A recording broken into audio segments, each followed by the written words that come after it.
am Eli Roth. I'm director of Cabin Fever and Hostel, and now Hostel Part 2. And I worked on Private Parts. I sat outside Howard's door, kind of as his alarm clock, and he was in the studio. It's Silver Cup Studios is this place in Queens where they were filming the movie, and they built a bedroom for him to stay at so he wouldn't have to drive home every night. And I'd sit outside all night and wake him up in the morning and walk him to his car and listen to him, make jokes about me on the radio. And he was always so cool, and I always dreamed one day of coming back and being on a show, with a horror movie. I was writing Cabin Fever outside his door all night, so I can't even believe I'm here. I'm so excited to go on the show, and I haven't seen him since Private Parts. This will actually be the first. I've spoken to him on the phone for Hostel, and he talks about Cabin Fever, and this is the first time I've seen him in probably 10 years. Eli Roth is a kid who was, I think he was at NYU. When I was shooting Private Parts, his job was to sit outside my room all night, make sure nobody made any noise. That was his primary function. Because Gary he says, well, one of his functions was not to make sure that there was no noise. And I go, no, that was his only function. But he sat, there he is, and he sat outside my door, writing a script. Oh, my God, does he look Hollywood now? Yeah, he's gone Hollywood. He greased his hair I up. didn't even recognize him out there. He's all Hollywood. Wait, hang on a second. Yeah, put on those sunglasses. There you go. Now we're ready. Now we're Hollywood. So, hey, Eli. Hey, guys, good to be back. So, Good Eli, to see you. It's nice to be sitting inside the room as opposed to outside like I was years ago. you did a good job outside. You kept things quiet, and that was your job. That was the job. Because people said, well, he was really doing security. I go, no, I just didn't want any noise, or I didn't want anybody interrupting me. I needed my sleep. Because shit, when you're working all morning and then you're shooting a movie in the afternoon, I just wanted sleep. Well, and actually shooting a film now, I really fully appreciated what you went through. I mean, everybody knew, and I remember you were like, I'm like the guy in Il Postino. I'm going to drop dead. I'm going to drop dead. I was exhausted. Yeah, and and that's, we actually had a security guy that was there for security. I brought you like skim milk and bananas and.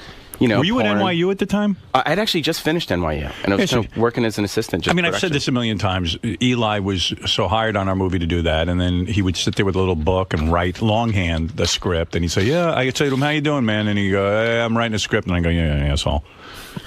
Right. He never to my face, of course. He's like, hey, Eli, thank you. Yeah. Right. I go, oh, that's very good. It shows you're industrious. What an asshole. You remember actually saying asshole? Of course. I mean, because anyone who writes a script that never goes anywhere. Well, I mean, that's not totally true. 99.9% of them, though. Who looked at Eli and knew he was knew? If I knew, I would have optioned. Yeah, exactly. He would have been a little, you want to sleep inside? Want to sleep in the bed? I would have tied this fucker up if I knew he was actually writing something that makes some money. You'd have Hostel money. What were you writing? That was Cabin Fever. Cabin Fever. And Cabin Fever made how much money? It was, $30 million at the box office, another $75 million on DVD. Wow. And what did it cost to make? That's nice. $1.5 million. That's what you were busy writing outside my room? Yeah, that's what I was working on. Give me that fucking script. And that's just domestic? I love that movie, too, by the way. A dopey kid doesn't give me the script. That was why worldwide. should he? Should have.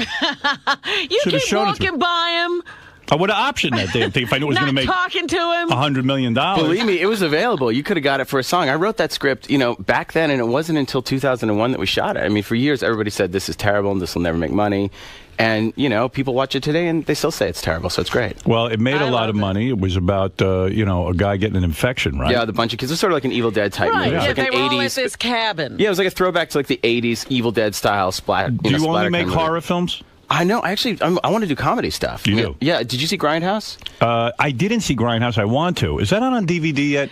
Grindhouse is not out on DVD No, yet. it's in They're the trying to put theaters. it back in But the if theaters. you go on YouTube, I saw the trailer you made for it. Thanksgiving? Funny Yes, as that hell. was great. White Yeah. meat, dark meat, all will be carved. That was Yeah, good. those parts of the movie were great. I loved it. I mean, I'm going to do a whole movie of fake trailers called Trailer Trash. Yeah. Just totally, I have so many ideas for just really, really terrible movies that will just make great bad trailers. So then after Cabin Fever, you made Hostel 1. Yeah. Hostel 1 cost how much to make? $3.8 million.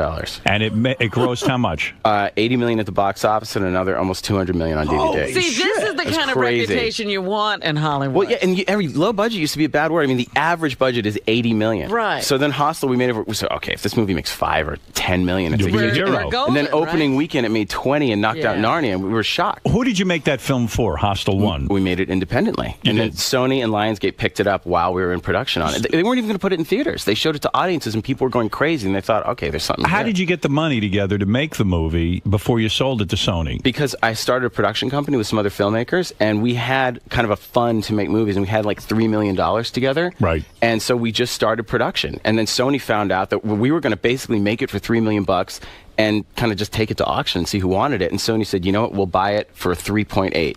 Great. And so I said, you know what? Okay, and then they basically gave us the paperwork that says they're buying it for 3.8, and then I just increased the budget for by another $800,000. And then you distributed the film through them. Through Sony and Lionsgate. Right. Did you think they had any idea it was going to make that kind of money? Nobody had any idea. Nobody. They probably figured maybe we'll turn a little profit on it. It'll be a nice little venture. Exactly. Well, what they do is they basically run, everybody has a value, and they look at my name and they say, okay, in a worst case scenario, if this movie goes, straight to DVD, how much money did Cabin Fever make? We could make $5 million. Let's give them 3.8. We'll give them 4 for it. Like that's kind of how they do it. And also, it's very unusual for a director your age to now have his name above the title. And that means when we see Hostel 2, it will say Eli Roth's Hostel 2. Yeah, well, they do that. They do that in the advertising. On the movie, I just kind of put written and directed by. But in the advertising, they're selling. But the good thing with horror fans is the horror fans know they look for movies by director. Right. Like the director is kind of starting like, okay, John Carpenter, Tobe Hooper, Wes Craven. The director is the star. Yeah, and so the way that like with Quentin Tarantino, the director is the star of the movie. And so a lot of they've just look at the the mass appeal that my films have had, and being so kind of at that. They're extremely violent. It's great. And you think Hostel 2 is more violent and more horror grotesque than Hostel 1? Hostel 1 is hard to sit through. Well, Hostel 2, to make a movie more gross, all you have to do is add another tool and add another body part, and there's kind of no challenge. I wanted to make like Aliens or Road Warrior, a movie that's better and scarier. I'm telling you, the end of Hostel Part 2, nothing's going to touch it. It is the kind of showstopper denouement. Well, I saw that extended trailer that they were showing last week. That was scary. Yeah, it's a much better movie. It's better. Bijou Phillips is so awesome in it. And, cute girl. Oh, she's fantastic. I did not bone her. I didn't bone any of the girls. The girl I was actually the girl from Hostel 1 became my girlfriend after the movie, Barbara, the brunette. But no, in Hostel 2 there was no boning. And now you're dating that Rosaria Dawson. I'm not sure which one she is. I'm not. You know what? It's funny. Like we walked. That's her? We walked. That is Rosaria Dawson. That's her at the Cannes Film Festival. She is in Death Proof. So we all went to see like a whole gang of us did opening night, and I literally walked out of the Roosevelt Hotel, and I was next to her. I mean, I was going to give her a ride. We were going to go. Everyone was going over to Quentin's house. I was like, oh, I'll give you a ride. I parked up the street, and there's this gaggle of photographers that surround her. Oh, so you're not banging her? And so no, not Never at all. have. It was hilarious. It was like next thing you know, it was in Page 6. I was like, Rosario, this is a great rumor, and let's keep spreading it because maybe. But I thought for sure that you're dating some hot known celebrities because you were voted director with the best physique. Well, I mean, that's like being voted best dancer at a bar mitzvah. Let's be honest. I mean, who's my competition? But you're in shape. You do work out. Yeah, right? I work out all the time. Right. Yeah. So you're a young. How old are you now? Now 35. 35 years old. You're young, by Hollywood standards as a director. That's young. Yeah.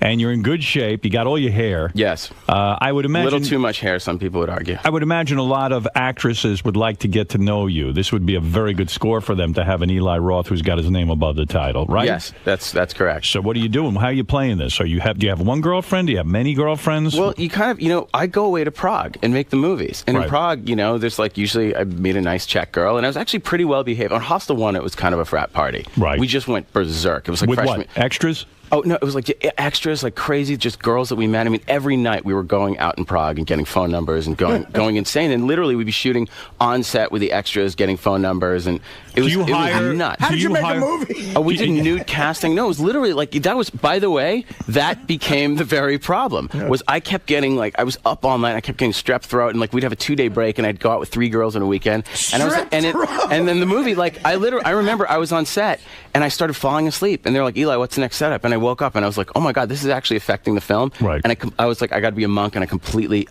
stopped cold turkey. So now, and on Hostel 2, I was like a monk the whole time. Do you hire hot extras on Hostel 2? You have to hire hot extras because honestly, I swear to God, I learned this. You need hot extras and you need a couple cute PAs. And people can say it's sexist, but I swear to God, the crew behaves. Yeah, the guys, when there are hot extras around, there's stuff to do. They're gentlemen and they're polite and they're friendly and everybody wants to show what a great job they can do. Everybody comes to work. Dude, right? on Cabin Fever, we had all guy PAs and the crew revolted. Right. People started going crazy. It's an excellent idea. And from working on movies, if the director has any sort of social life during the principal photography, he's not doing his job. There's no way he could. That is true. There is no way. And it's a 7-day-a-week, Ivan 24-hour Reitman job. once told me, who was on Private Parts, said to me, the director never gets laid.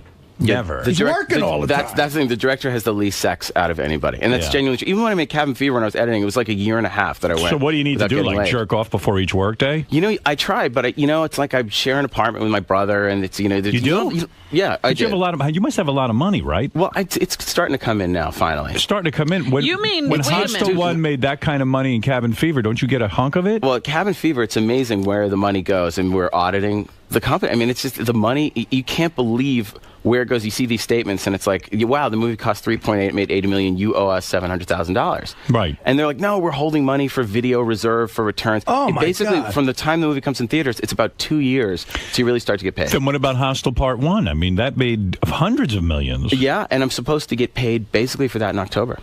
Really? And that's actually kind of an accelerated pay schedule. And what do you think And it's Hostel going 2, to I'll be? get paid. Hostel 2, I'll get paid a little faster. You own parts of these films, right? Yes, I do. Like the I numbers. don't believe what you're telling me. You're telling me. It's unbelievable. You would not. Nobody believes. That's what's so funny. Is you do think you like need a couple of bucks? I can I lend was you. going to say, what I'm kind a- of car are you driving? No. I'm driving the same car I've been for the last 7 or 8 Well, years. what's your upfront? Without getting into details, your upfront money to direct Hostel 2 is way more. Right? Actually, my hope upfront so. money on Hostel 1, I paid myself $10,000. Holy shit! Because the movie was so violent, I wanted to keep the cost low, and I was like, just enough money to cover my rent. Hostel 2, I cut my salary and have to put more money into gore and special effects. But Eli, the numbers you just quoted us, just say Hostel 1, right? You're talking about a profit of around $100 million. At least. You say Yeah. you're going to get paid in October. Yeah. Again, like, what do you think's coming in October? Is it major money? It's got to be, right? It'll be major money for Several me. $1 million. Yeah, it'll be several $1 million. Right. Yeah, and you what I'll have. deserve So it. I then mean, you'll be I think okay. Yeah, then I'll be okay. No, I'm okay now. Believe me, So I'm we not can loan starving. you I'm doing some fine. money. No, have you been? I'm okay. Have you been banging major actresses? Like, No. did you get a Cameron Diaz at this point? You know, I think if I went after someone like that, I possibly could, but Yeah. I'm really not interested in it. I've noticed that with the major actresses, Too much trouble. there's Oh, really, come on. You're a young guy. Guys, You're gonna I'm wait- interested in that kind of Let me You're trouble. tell going to ya. wait like Robert Rodriguez until after you have a family to get No. the No, I mean, like, Such bullshit. honestly, but you go to Prague, the Czech girls are so beautiful. They're Okay, but unbelievable. but they're not Hollywood act. Like, they have a Cameron Diaz. That's Yeah, got to but- be great. Yeah, but it's not. You think these actresses are so high maintenance, and honestly, you have to pay so much attention to them. Maybe you're right. Like, do you know what it's like? It's like, okay, yeah, you're having sex with a girl, and you're both watching yourself in the mirror, but then like you stop, and she's still watching herself in the mirror. It's not. Do you know what I mean? There's a Gotta difference. end at some point. Go to Iceland, and it's like a whole country full of beautiful girls that love to get drunk and they go crazy, and have fun. that's where the fun girls are. And they're just as hot as any Hollywood actor. They are hotter than the Hotter. Hollywood actresses Yeah. because they don't need tons and tons and tons of makeup before We they just look had a that regular hot. girl. I mean, okay, granted, she's waitressing. I mean, she's fucking hot. right? Howard, let me tell you something. I I'm was not just saying- about to say that. We've had 3 chicks in here in the last month that I feel are hotter than Cameron Diaz. Today we had one, Gary's girl. I agree with you. Hotter than Cameron Diaz. And no baggage at all. I know what he's talking about. I mean, look. To get more famous, like Ashton Kutcher did something real smart. He made himself an A-list celebrity by dating her. But if you got Yeah, but he's talent got to like bang Eli, a 50-year-old. Yeah. well, Eli's got some talent. Fuck it. Well, I he mean, has I to like bang normal a girls. Do you know? Do you know what it is? It's like you work. Ashton Kutcher's Ashton Kutcher, but guess what? He's banging fucking old news. By the yeah, way, but I think it Am made I him. right? He made him Yeah. famous, Right. though. It made I him know. way He more is famous. Hey, I know. I read a quote from you. You said in one of your films you would love to chop off Kate Hudson's head. oh, that was a joke. Actually, not really. It'd be kind of Because all the serious. movies are so bad. Well, honestly, I mean, you get stuck on an airplane. I want to jump when Raising Helen's on. I mean, what's your choice? when Raising Helen is on, do you go like, you know what? I want to cut this broad's head off. Yeah, I was like, this should be called Uggs the movie. I'm like, what is this film? It doesn't mean anything, that film, right? Oh, and the Kate, you just Nothing like, she does and means Emma. anything. It's just, yeah. I mean, I like her. Look, she was fine and almost famous, and Kurt Russell. I don't want him to beat me up for saying this because I love Kurt Russell, but Kate Hudson, I would genuinely chop her head off. Hostel 2 is coming out, what, this weekend? Yeah, Friday. And who's your competition? Opens Friday. Ocean's 13. I didn't like it. And I what saw did you Ocean's say 11. About Ocean's 12. I saw Ocean's 11. I didn't like it. I never understood it. I couldn't understand why anyone would watch it. I unless- like the first one. And 12, I didn't even bother to see. Let me tell you about part 12. I actually had a fun time at Ocean's 11. I thought it was great. So I went to see Ocean's 12, and I was like, do you know what? The heist in this movie is they took everyone's money. They took the public's money. Right. I'm like, this is terrible. This is like watching the Smug Pack. Are we paying rent on George Clooney's villa in Tuscany? I was like, I expect better from those guys, and I expect better from Steven Soderbergh. Right. So I was That's disappointed. I expect this movie just me paying to watch them have fun. I'm a little tired of how good friends they here's are. the thing. Yeah. Here's the other thing. If you take a date to see Ocean's 13, and I'm sure it's a fine movie, and they know 12 sucks, they make a better film. Your date's gonna be looking at the screen going, "You're not Brad Pitt." And then they look at you and you're like, "You're not George Clooney." But you go to see Hostel, and you're like, "That is the scariest, ugliest, creepiest guy I've ever seen." Yeah, thank God I'm with you. you. Exactly. I'm gonna grab your hand. I'm gonna grab your arm. I don't want to go. marketing I don't want to go home alone. Girls never want to go home alone after a horror movie. Then you put on Willy Wonka and you close the deal. That's a good marketing strategy. I'm telling you, it's yeah. a date Absolutely. movie. So you're not. What do you think? What do you think the movie will gross? Well, I mean, there's two kinds of gross. I think it'll be gross in the disgusting kind of way. Look, I hope it does well. I hope it does what the first one did. Right. That would be great. I think people. I think it's a better movie. Is anticipated. I think the word of mouth in this one will be much stronger than the first one. I really got to watch the first one with audiences and see what worked, what didn't work. And I'm telling you, the end of this movie, I don't care how much money. Spider-Man cost $350 million in special effects, and I heard people leaving the theater going, "That sucked." I don't care how much money this movie spent or what movie stars. Nothing will have the ending we have. You're gonna love it. It's so I like Bijou. How naked do you get her in that? Not as naked as you'd think. Right. But we do have other naked girls to compensate for not having Bijou naked. Yeah, I like Bijou. Heather Matarazzo. Bijou is does some beautiful. nudity. Yeah. From Welcome to the Dollhouse. Very nice. She looks great. You're talking about Wiener Dog? Wiener Dog. Wiener Dog is Heather. naked? Yep. She looking shows at up That's good. criminal. Dude, I know. You should go to jail. That's the thing. Is people watch the movie, they see Beaver Phillips, but let me tell you, Heather is gorgeous, and she hides it, and she keeps it a secret. I'm like, Heather, How does honestly, she do that? She came in the audition. I'm like, Heather, I want to bang you. Wow. And she goes, "Oh my God, really?" I'm like, Heather, you realize that you're going to be hung upside naked, like you're going to be upside down naked in this movie. She goes, "That's why I want to do it. You want to see me naked?" I'm like, "I want to see you naked, and I really want to bang you." She's like, "Oh, Eli, she's so great." I Howard, love her. I'm looking at a picture of her in the Daily News right now. I think this gay crasher thing, and she's laughing in a way. You're going to call me a jerk off. She's laughing in a way. She kind of looks like Kate Beckinsale. Let me see. Yeah, let me tell you. Watch. Wiener Dog grew up hot. Let me tell you, we call her Heather Matarazzo. She really is, and she's fucking sexy too. The girl is sexy. Oh, I didn't know that was her. That's right. Yeah, she looks good. Dude, her body is How sick. did that happen? Let me tell you, she did yoga. She got in shape. that's She Past knew it. that awkward stage. That's fucked She up. got But, way hey, past listen, that. she always was wanted. That kid in Welcome to the Dollhouse wanted to rape her. Yeah, exactly. When Wiener Dog walks in, you didn't recognize her, and you said, "Hey, this is just a hot chick." Well, no, I knew she flew from New York to Los Angeles to audition, Yeah, and you knew I it love Welcome to the Dollhouse. And I Me was too. so excited that she wanted to do that movie. I remember listening to her on your show. Yeah. And so I was so excited that she wanted to do it. And I walked in, and I'm like, "Oh my God, she is hot." I'm like, Heather, you're really fucking sexy. Hey, Kyle, you're on the air in Orlando. Hey now. Hey, now. Hey, you guys, you never banged any other chicks, famous chicks at all? I mean, even before you started directing movies and stuff? Honestly, no. The Wow. famous chicks, no. I just went after hot chicks. You I've never really banged a chick you worked with? Well, I mean, girls that I worked as production assistants and other extras and stuff like that. Yeah, sure, absolutely. Let's go to Stephanie. Stephanie, you're on the air. Hello? Hi. Hi, Howard. Hi. What's your question? Hi. No, I don't have a question. I just wanted to make a comment to Eli about Hostel 1. Yes, Stephanie. I wanted to say that I went there to the theater to see it, and my husband had his eyes hooked to the screen the whole time while the naked breasts were flashing. Mm-hmm. And then as soon as the scary part started, he had his hands over his face the entire rest of the movie. Mm-hmm. So I can't wait to see Hostel 2, and I think it's a brilliant marketing strategy with the girls going home scared, but it worked in the opposite direction for me. I'm glad to hear that, and Stephanie, you'll be pleased to know there's a lot of sausage in this movie. Were you This movie always- has more male nudity than all the Harvey Keitel films combined. Were you always into horror films? Always. When I was 8 years old, I saw Alien. I was like, I want to be a horror movie director. You threw up at Alien, didn't you? Well, yeah, that was a problem I had. I puked when I saw Alien, and then I actually saw The Exorcist, and I puked, and Invasion of the Body Snatchers, I puked, and finally I saw Outland in the theater, and the heads exploded, and I was running down the theater, projectile vomiting on people. My parents were like, "You can't see horror movies anymore because you can't." But it became psychosomatic. I just got scared that I was going to puke, so I puked. Right. And then I remember they wouldn't let me see Raiders of the Lost Ark, and that was like Star Wars, and I was like, "I got to see it," and they said, "No, people's faces melt," and I said, "I promise I won't puke." I remember holding it in and holding it in and holding it in, and the faces melted. I was like, I didn't puke. Yeah, you see, you grew up. And then look what happened now. And then when Hostel 1 came out, people were running out of the theater, projectile vomiting. yeah, There were photos of it on the internet. crazy. It was Is it awesome. hard? Is it hard writing a movie? It's the hardest thing in the world. You got to lock yourself in a room and do the thing. Yeah, I do. Do you know what? I actually, it was Tarantino who got me writing longhand. I remember I was sitting outside your door long. It was before laptops, but now, you get used to the laptop. But Tarantino's like, my pen is my antenna to God. He's like, you got to fucking write longhand, man. Right. Longhand. And so I started writing in a notebook. But you did when you sat outside my studio. I did, but then I got into the computer and it was before laptops, really. I mean, laptops, nobody really had them then. And then so...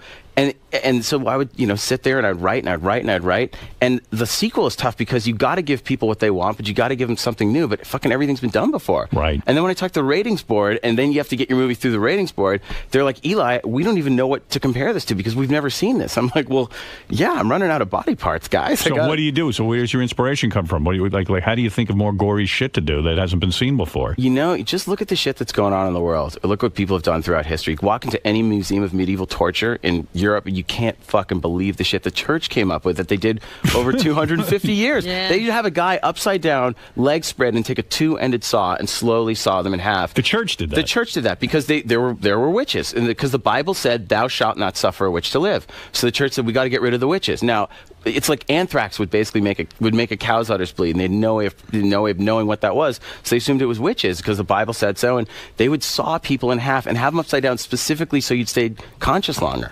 Wow. It's unbelievable. Or they'd have like a pyramid that would like sit on you'd stick it like called the Judas cradle. You would sit on it, on this pyramid that would go in your ass, and you'd have ankle weights on, and basically over 2 days would slowly pull you down. And so I mean, like, you couldn't even film it. There's nothing like that in the movie, but it's like, you look at the stuff that people actually really did to each other. It's unbelievable. So that's what, you don't even need to be all that creative. You can write a horror film. Just go to one of those museums. Go to church. Yeah. Exactly, go to church, exactly. Go to the Museum of Torture. Yeah. And they're in every city in Europe. Yeah.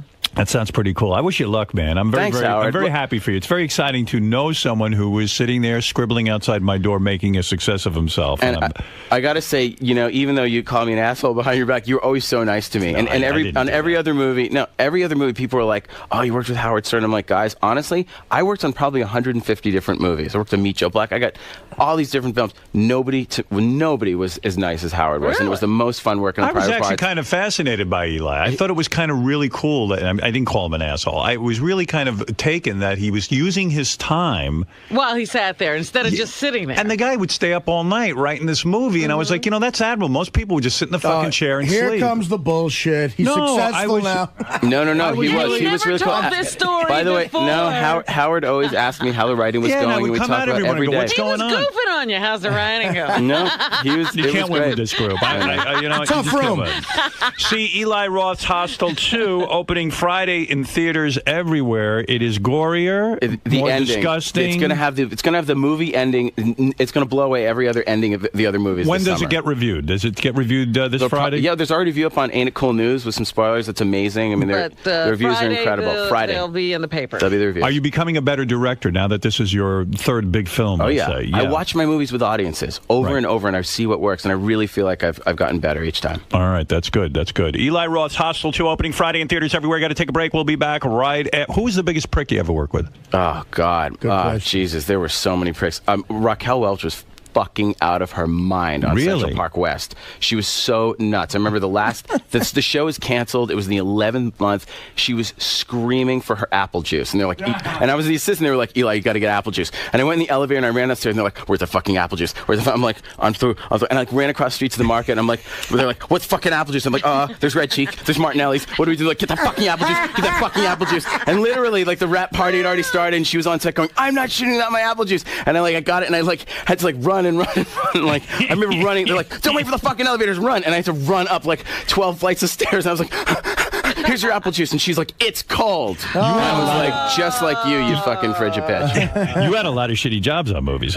I had so many shitty jobs. That's why Private Parts was so fun. When I had the job, when they were like, Gary wants to shoot this thing in the snow with these girls. And I had to walk all those strippers from the trailer out to Gary. Not so bad. And then then they were taking their clothes off, and I had to walk them back. It was so much fun. I got him beat. I had the shittiest job in movies ever, Eli. I got you beat. I was an actor in Mystery Men.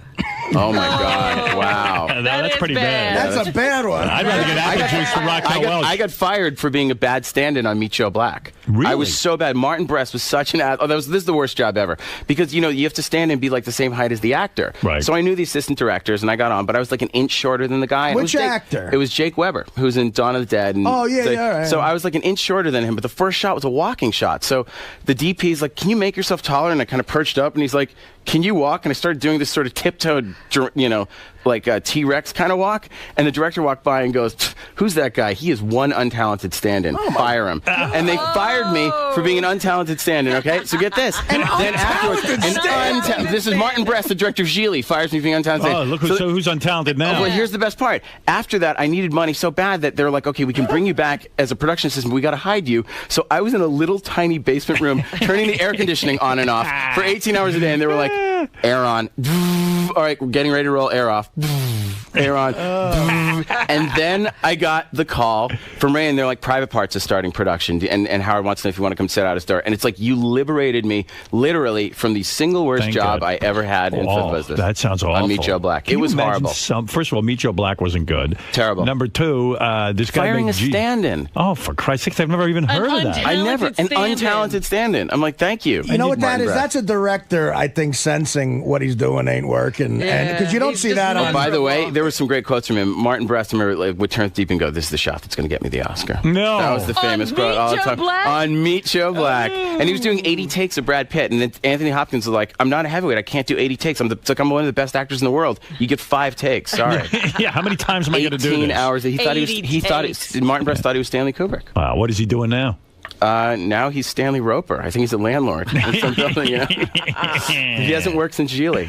Yeah, well. And nor should he. Nor should he. That's right. So there's a bit of retribution in this, right? I mean, it sounds pretty good. Yeah, but whatever. Why don't you do a movie where Martin Brest gets his head chopped off?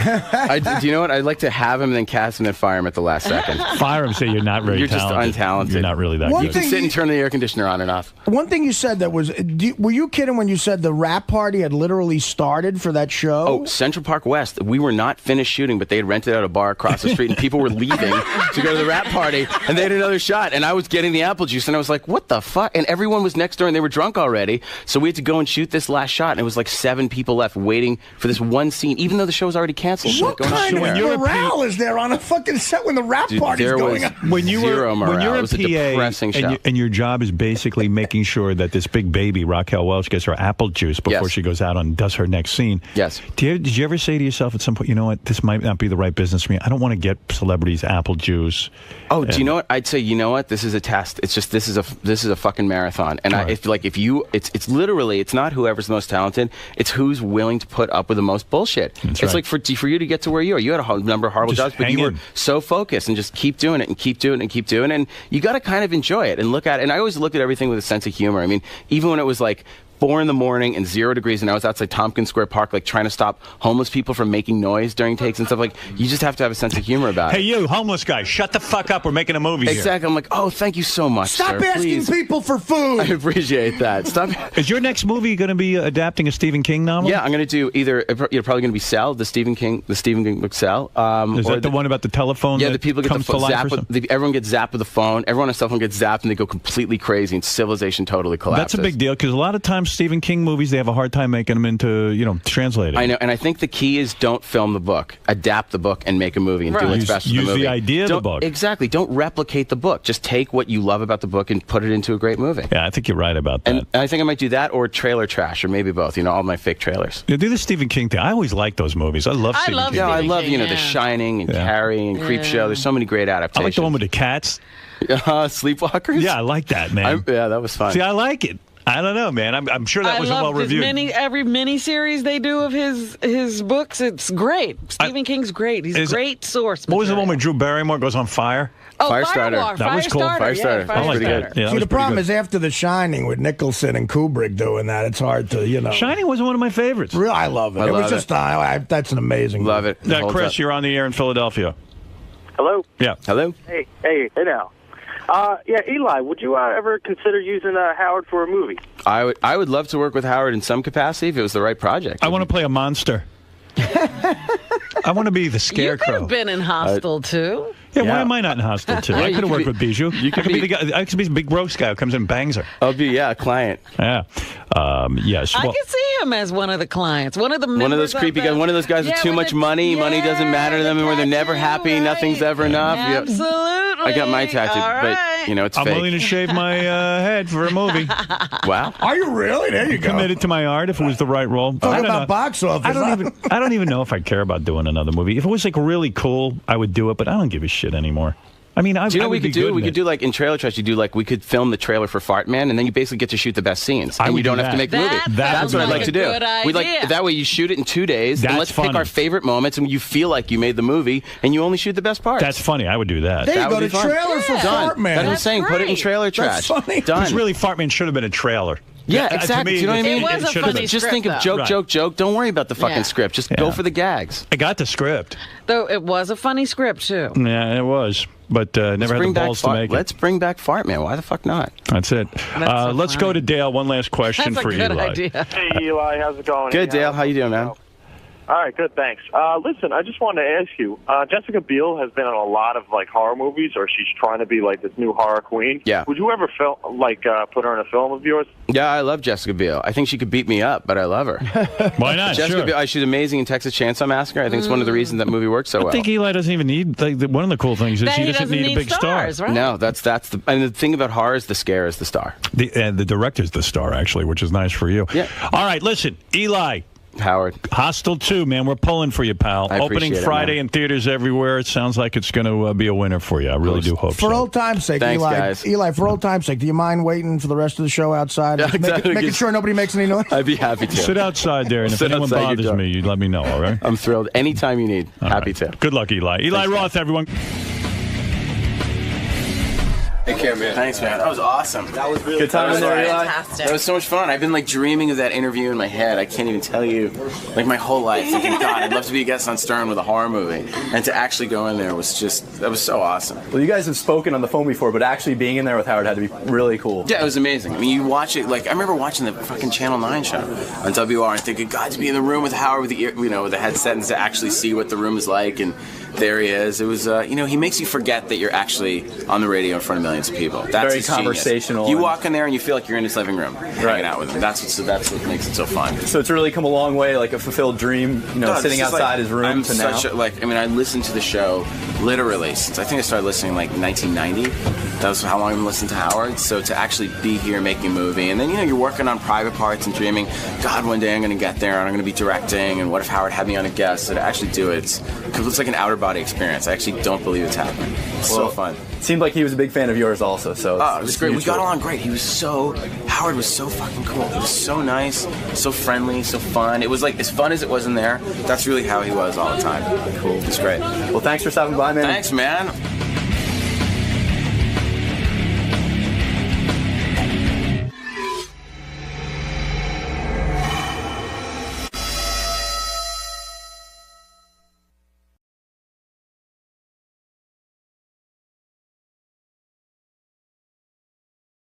Best of the Wrap-Up Show. A recap and behind-the-scenes look with John High and Gary Dell'Abate.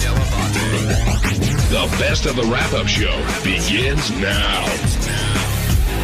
Hey, this is Jason, and on Monday's wrap-up show, they furthered the conversation about how I was talking to Kevin Kraft about taking gay pictures of him for a gay website to make money. People were saying that I'm gay for even saying that. I'd be willing to do it. Look, I'm in it for the money, but what's so gay about wanting to take a picture of a naked dude? Jason Kaplan, you were a big highlight of today's show, starting with a page 69 item as your own little rag there comes back to bite you, I guess. Now, what is the deal with this photo shoot? I've heard conflicting stories, but the one that seems to be out there is that you were extremely eager and offered to take these photos, and you basically don't have a problem with it. No, that is the truth. I would take the pictures, and I don't have a problem with it. But it was mostly joking around. We were sitting around. Kevin and I are friends, and I guess he gets all these emails from gay guys who are attracted to him. So I'm like, dude, there's an easy way to make money. Take some gay photos, put them up on the web, charge people $15 a month, and let's start making some cash. And then that gets turned into So page that 69. was that was it. I mean, the let's part makes it sound like you were offering to do this. No, photo I said shoot. I'll take the pictures. I don't care. I really don't. I know Artie says I'm trying to prove how liberal I am or something, but I don't know. I don't see what the big deal is. I actually know what's going on here for real. Jason get married in a couple months, and he's been telling me that the economy's really bad, that gas is a lot of money, that his fiance is like barely breaking even driving to work, and he said he might even go out and work an extra job just to make some money for the wedding. So I understand if he could talk Kevin into being a little gay, he could make some extra money for the wedding. All that is true, although I wasn't necessarily trying to. It wasn't like I came up with some brilliant idea and ran to Kevin with it. It was all just like. Well, was this based on Was this based on Will the Farter's business model? Well, that's what I kept using as an example. I'm like, dude, listen, if Will could get $3,000 a month for farting in his underwear on the internet, you could be fucking raking it in. I'm like, let's go, let's do this. Now, Kevin, you thought Jason was joking, right? Kevin Kraft now. At first, yeah, for about the first 15 minutes it was going on, I thought it was a joke. And then at what point did it get really creepy? It wasn't really all that creepy. It just got to the point where I was like, all right, well, I made my mind up a long time ago that I would never do gay porn. But it's not gay porn. Let me ask you a question. If you were on vacation, in Morocco, and you were walking around in a Speedo, is that gay? Yes.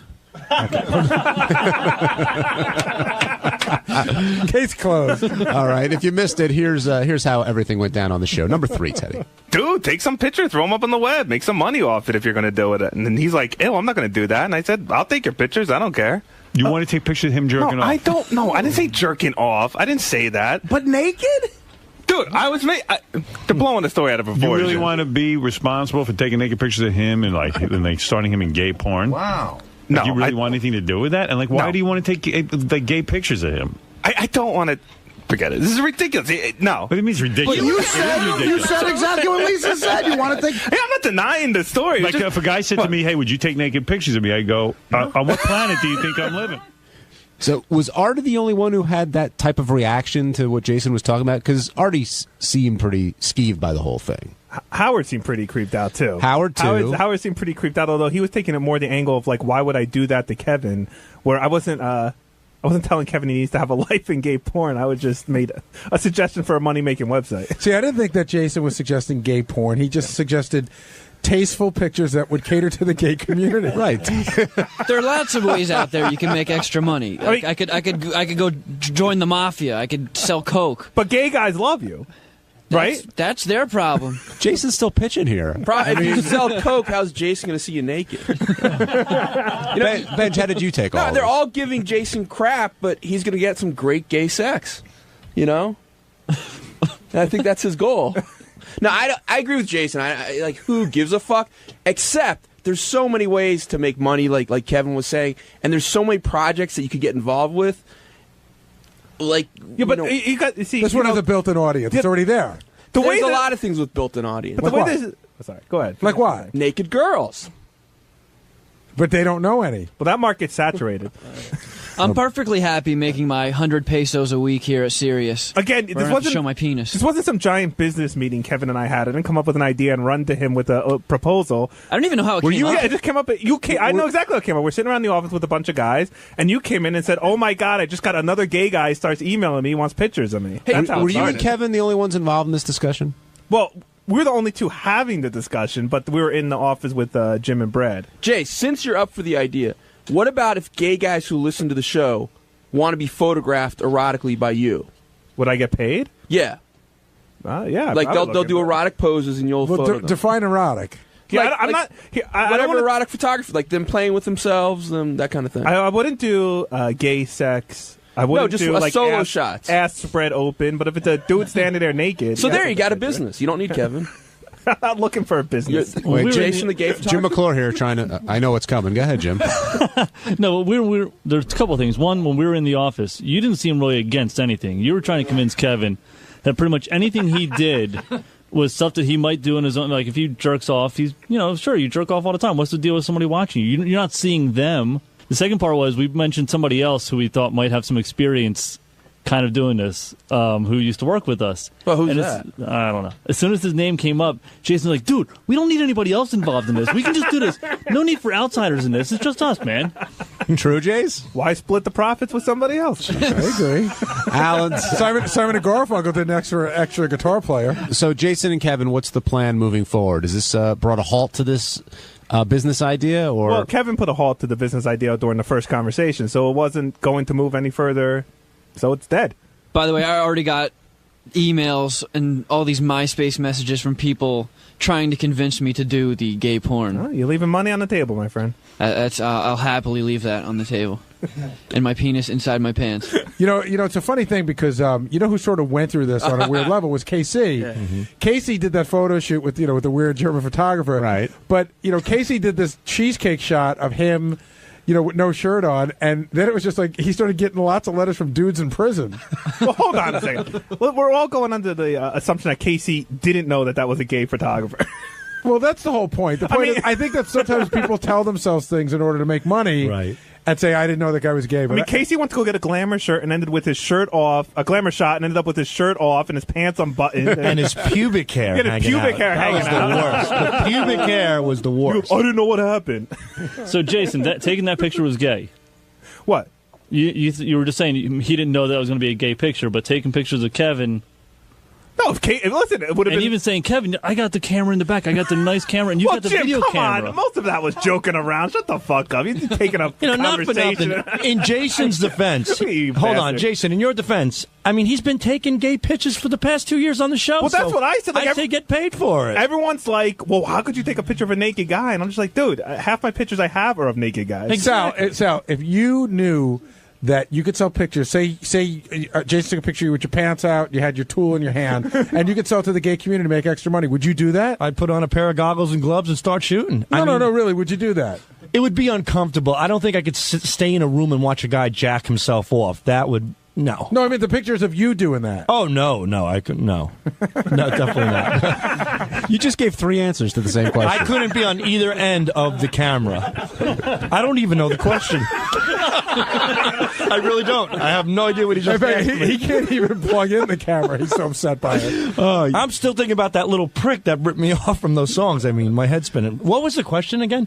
Would I be the jerky or the photographer? Would you be the guy who let Jason take pictures of you with your tool in your hand if you knew you could sell them online to gay guys? No, I wouldn't. Thank you, Sal. I think. Look at the stuff. Is that your final answer? That's my final answer. Ralph Sorella, you're back on the wrap-up show. Hey now. Hi, Ralph. Hey, I don't think I don't have a problem with Jason taking pictures. I don't think that makes him gay or anything like that. And he's just looking for a way to make money. But Jason's really a horrible photographer. Like, he doesn't take good pictures. Why would you want some guy taking bad pictures of See, you? this is a bone of contention, too, because what happens is Jason takes pictures and puts them up on the website, and then Ralph usually calls in to say what horrible pictures they are.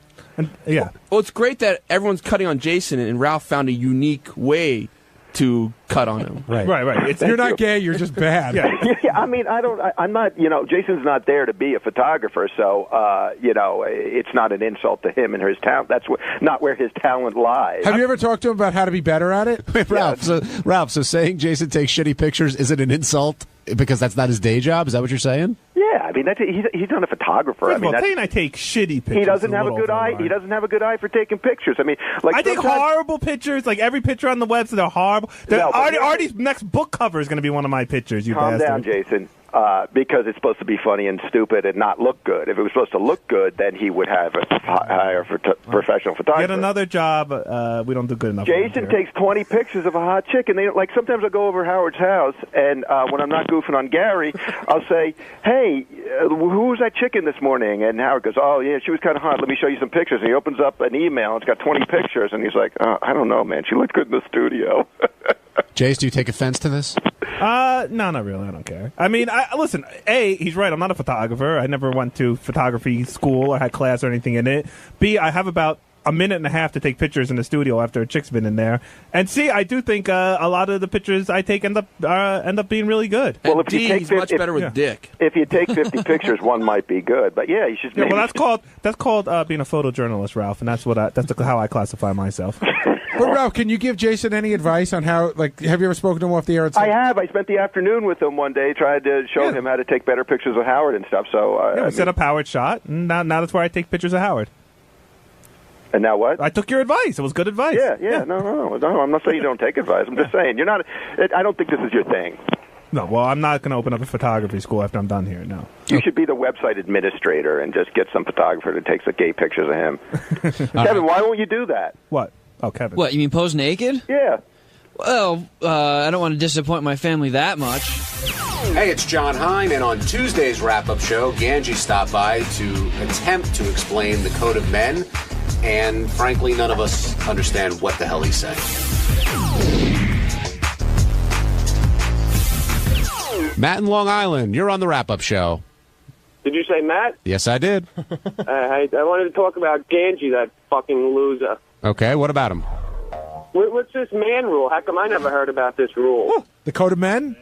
Yeah, I mean, what is that gay shit? Well, which code of men, Ganji's or Howard's?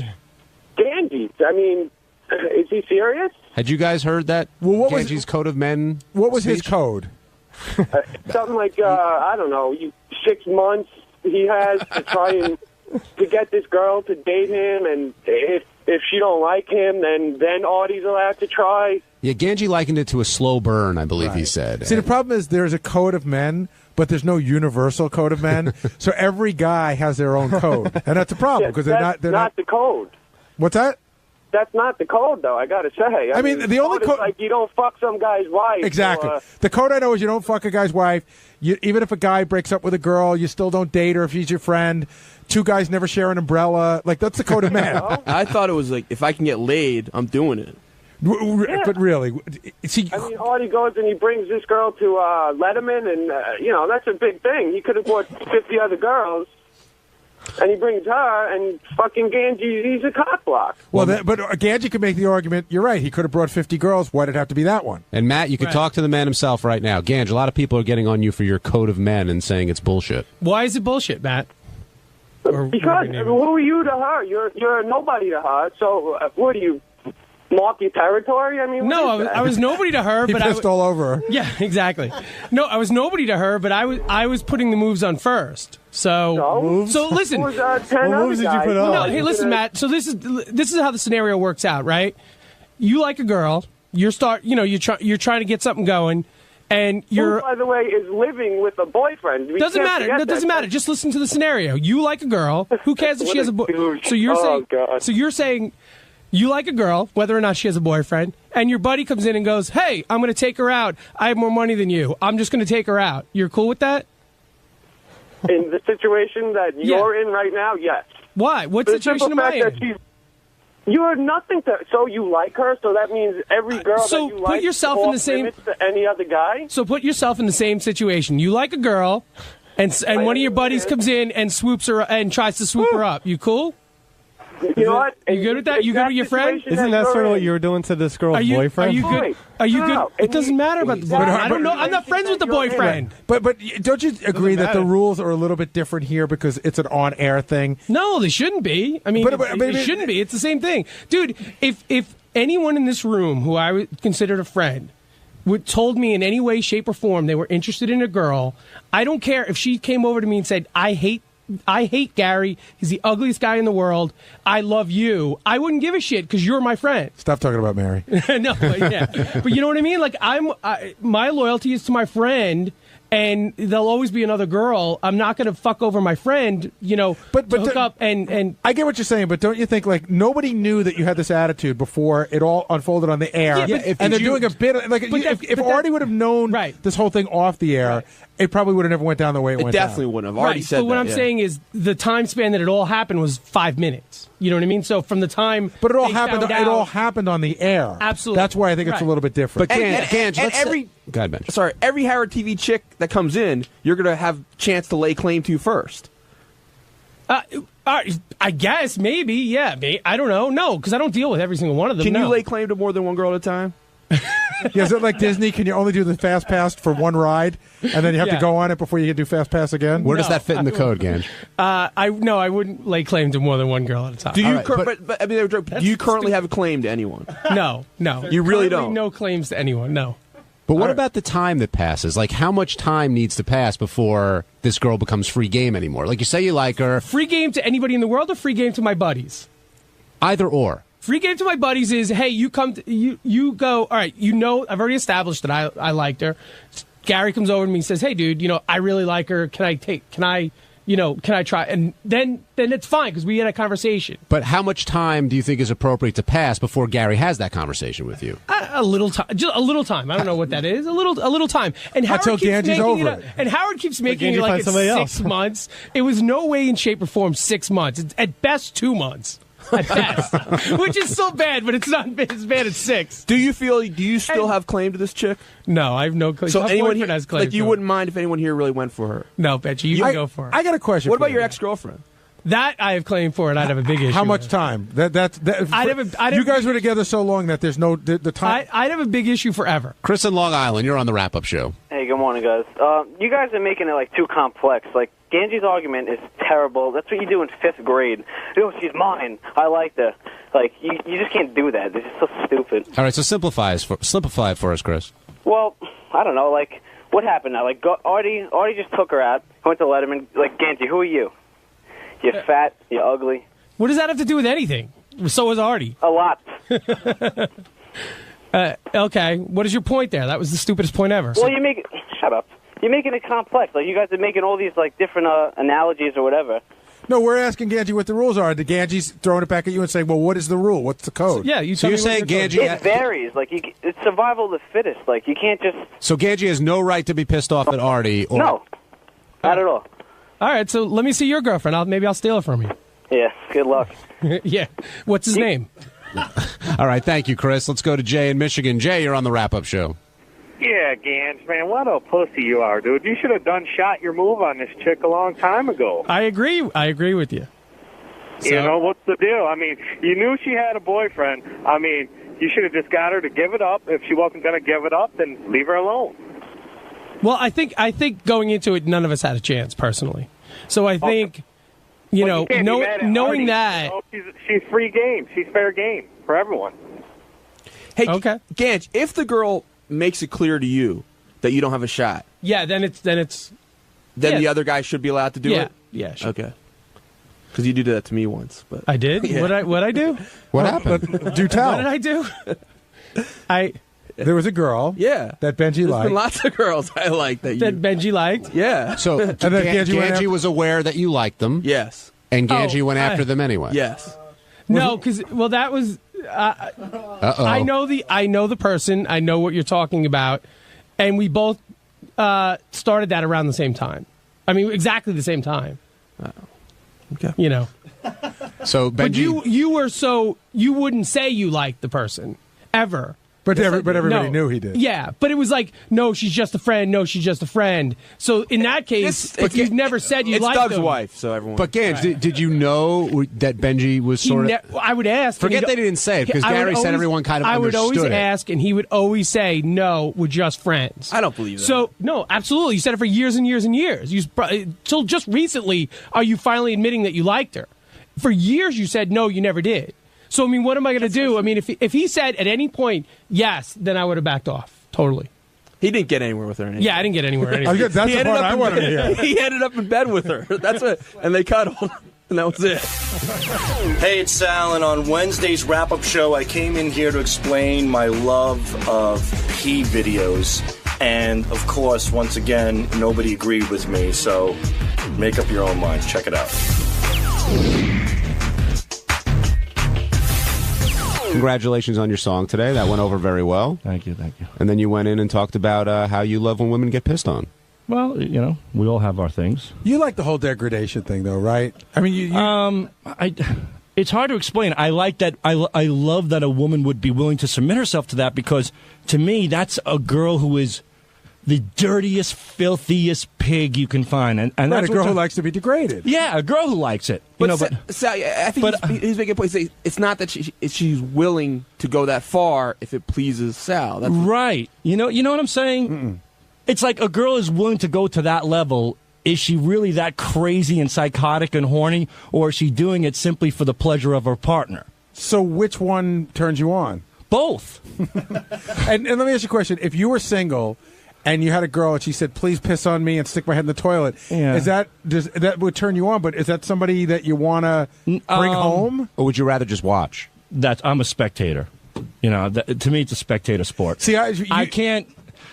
To me, if I had to pee on somebody, it takes too much work. You know, you got to get them in the tub. You got to make sure it doesn't smell when she's done, and then you don't know. You know, I'm not going to kiss her after I peed in her face, and I'm not going to want to touch her hair or have her lay down on my bed. You know, wake up with yellow streaks all over my pillowcases. So very well thought out, by the way, the whole thing. Yeah, I remember, like, for me, you really hit the creep factor about 3 months ago, like well into the red, when you told me about your favorite porn clip of all time, which is that guy Rocco, who. What's Rocco's last name again? Safridi. Rocco Safridi. So he does these movies where he smacks girls around anyway, which is really creepy to start with. Yeah, I don't like the smacking. But the one that he's talking about is Rocco's doing his girl from behind, and he just picks her up and runs into the bathroom, and while he's still having sex with her, he starts sticking her head in the toilet. It's great because his dick is still wedged into her twat, and he manages to pick her up and run with her like a football. This is Savannah Rocco, right? Yeah. And But I remember, like, I watched the clip and I go, wow. I guess it's almost like when people say that they're into like rubber and bondage and stuff. Yeah. Like, I watch those clips and I go, I don't know, I don't get it. Yeah. And I didn't get where the turn on was for a girl to have her head jammed in a toilet. Me neither until I saw it. I swear. But I'm the guy watching. How about the girls actually doing it? You know what I mean? That's a lot worse than the person watching. Don't deflect. She got paid. That's true. Yeah. John in Michigan, you're on the wrap-up show. Hey, Sal, what's up, man? Hey, baby.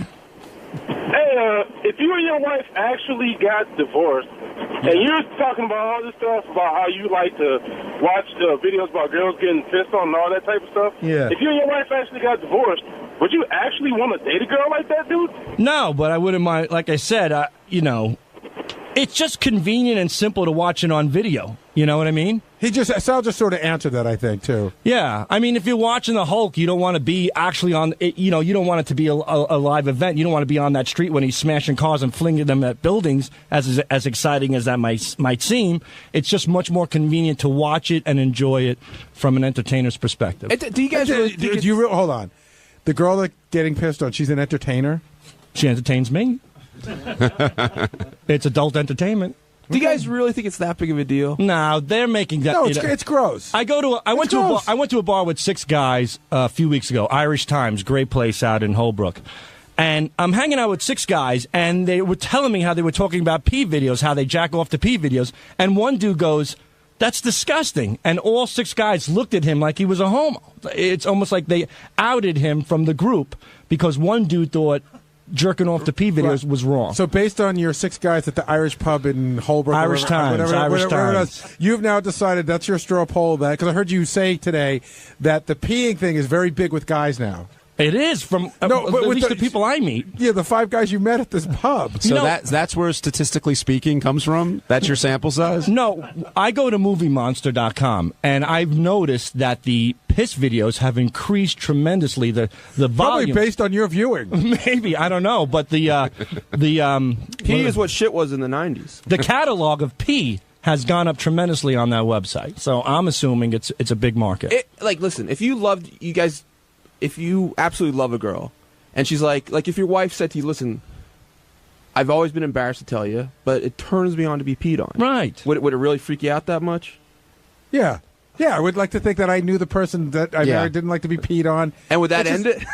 No, I'm just not going to pee on her. Well, Gary, you like teen anal. But you do. I mean, I'd rather have a 40-year-old woman pee on a 40-year-old woman rather than jacking off to somebody who is where it's borderline pedophilia. It's not borderline. First of all, teen anal. What? 13? No. 14? You know what the girls are in those videos? They're 30-year-old girls wearing plaid skirts. Keep telling yourself that. Yeah. Oh, they're I'm watching underage porn. That's I don't know, but Gary, but that's what you're imagining. You're imagining teens. I don't know that I'm imagining 12-year-olds or 13-year-olds. Like well, 13, that teens could be 19. I know, but I'm saying, okay, but that's your fetish, and I respect that. It's not my big fetish, by the way. Teen anal. I said I joked around that I watched it a couple of times. It's not what I live for. I don't live for pee videos. Oh, either. yes, you do. No, they're just part of my repertoire. Listen, I don't go to like some teen something website, but you live on pissmops.com, which is a peeing website. All right, let's talk to Tom in Tempe. Hey, Tom. I don't get it. Hey, guys.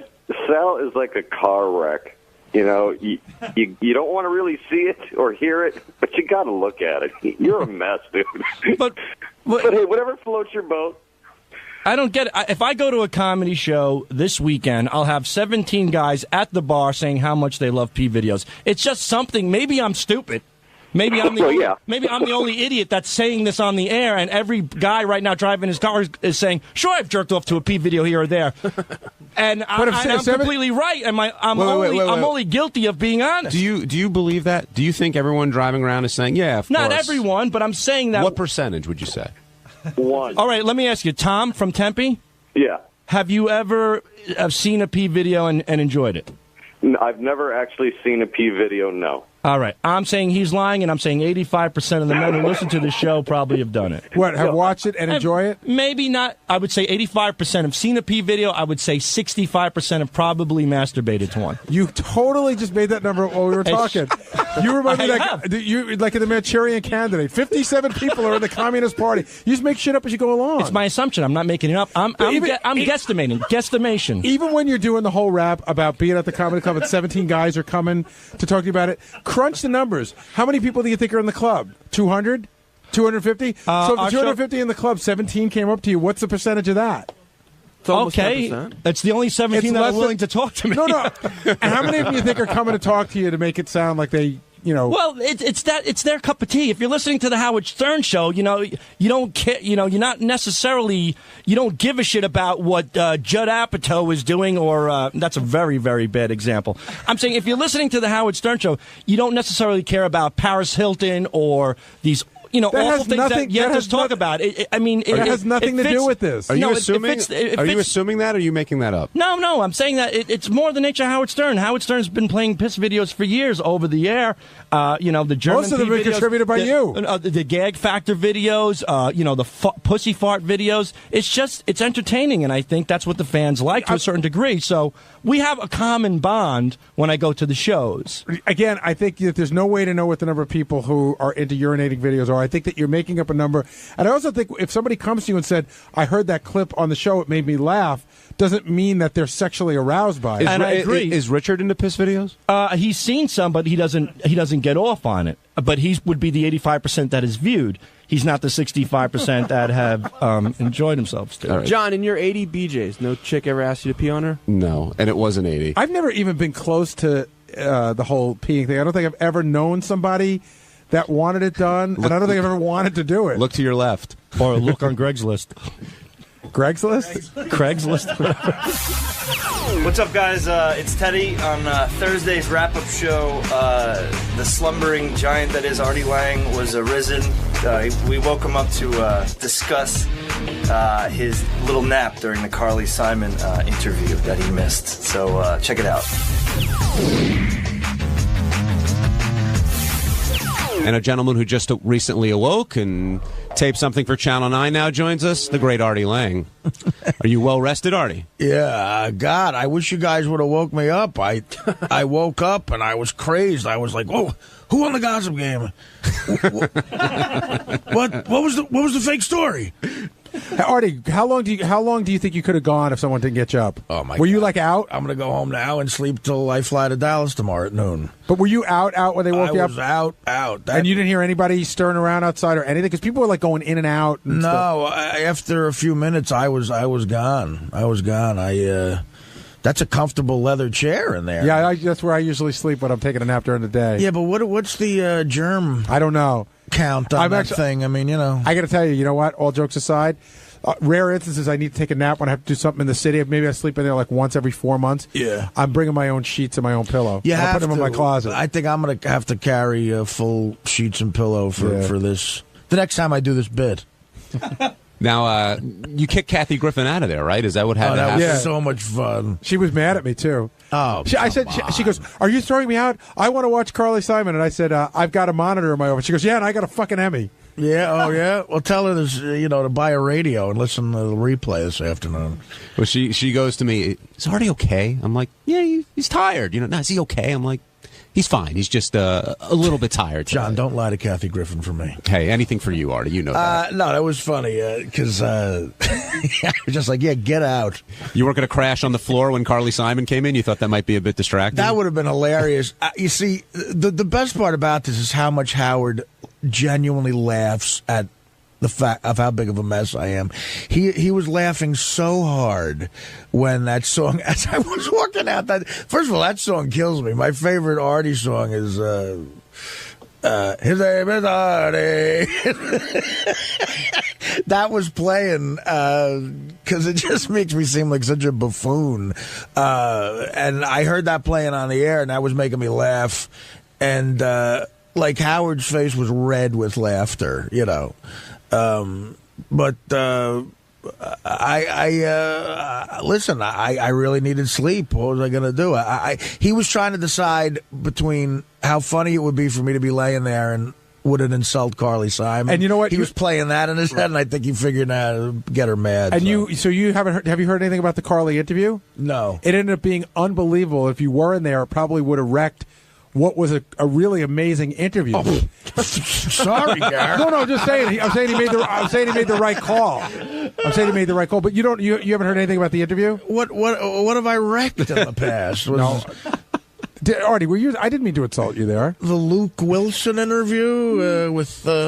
You mean if he was sleeping, she wouldn't have opened it up as much? Yeah, Gary, you don't see how it's insulting saying if Artie was in there, the interview wouldn't have been that great. No, not if you were in there. If you were in there sleeping. Oh, well, that's what I meant. If you were. Oh, I'm sorry. I've said if you were laying on the. I'm kidding. All right. If you were laying down there sleeping, she wouldn't have opened up. What did she say? Well, her and James Taylor have not spoken to each other in 26 years. Wow. And it's really uncomfortable, and she really wanted to talk about it. And then Ben, her son, who was in the band, they talked about how weird it is for them, and they were both talking to Howard. They wouldn't talk to each other, but they were talking to each other through Howard. Wait, so they're not? They have issues too? Her and the kid? Carly and Ben talk to each other, but she doesn't know how to get a hold of James. She has no way to get a hold of him, and she thinks it's weird. She wants to communicate with James, but he won't talk to her. But she'll never talk to Ben about it.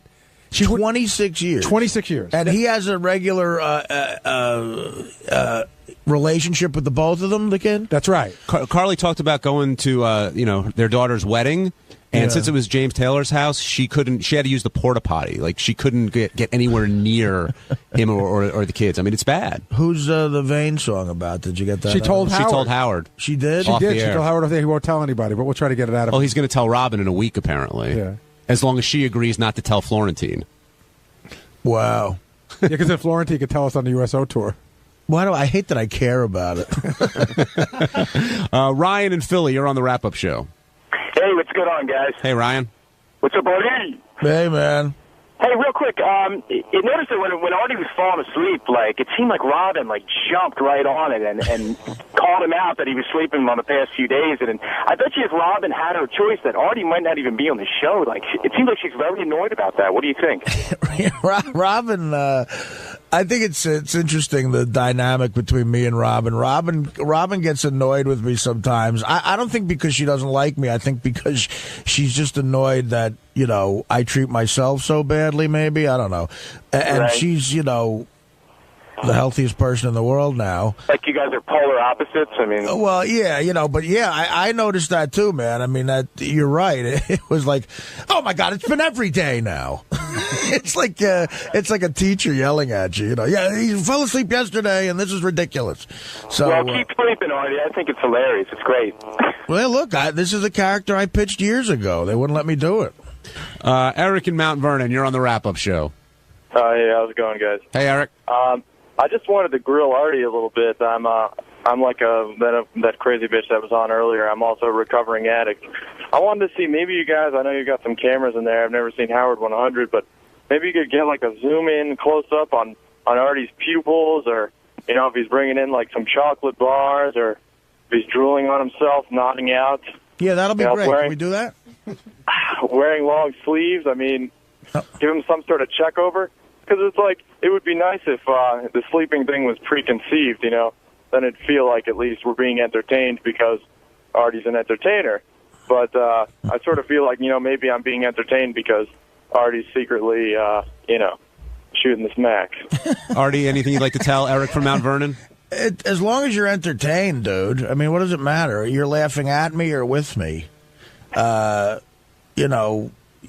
I agree I'm not the healthiest guy right now. I could use a few sit-ups. I don't know. I should join some sort of gym.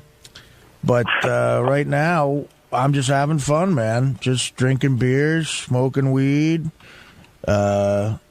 snorting H. You know what I'm saying? Yeah. Eating cheeseburgers. So you're prepared for your big overseas trip?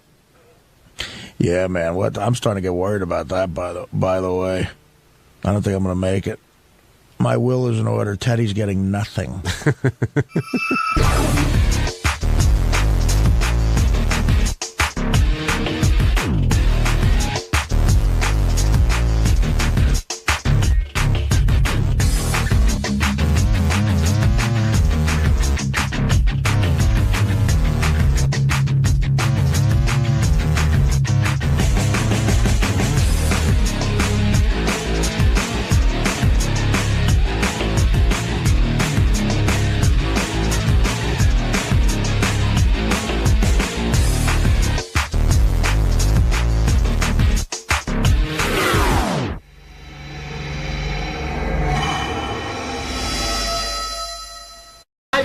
Mad Dog Russo. Mad Dog Sports Channel begins shortly. The Mad Dog Unleashed program begins on Monday, the 15th of September.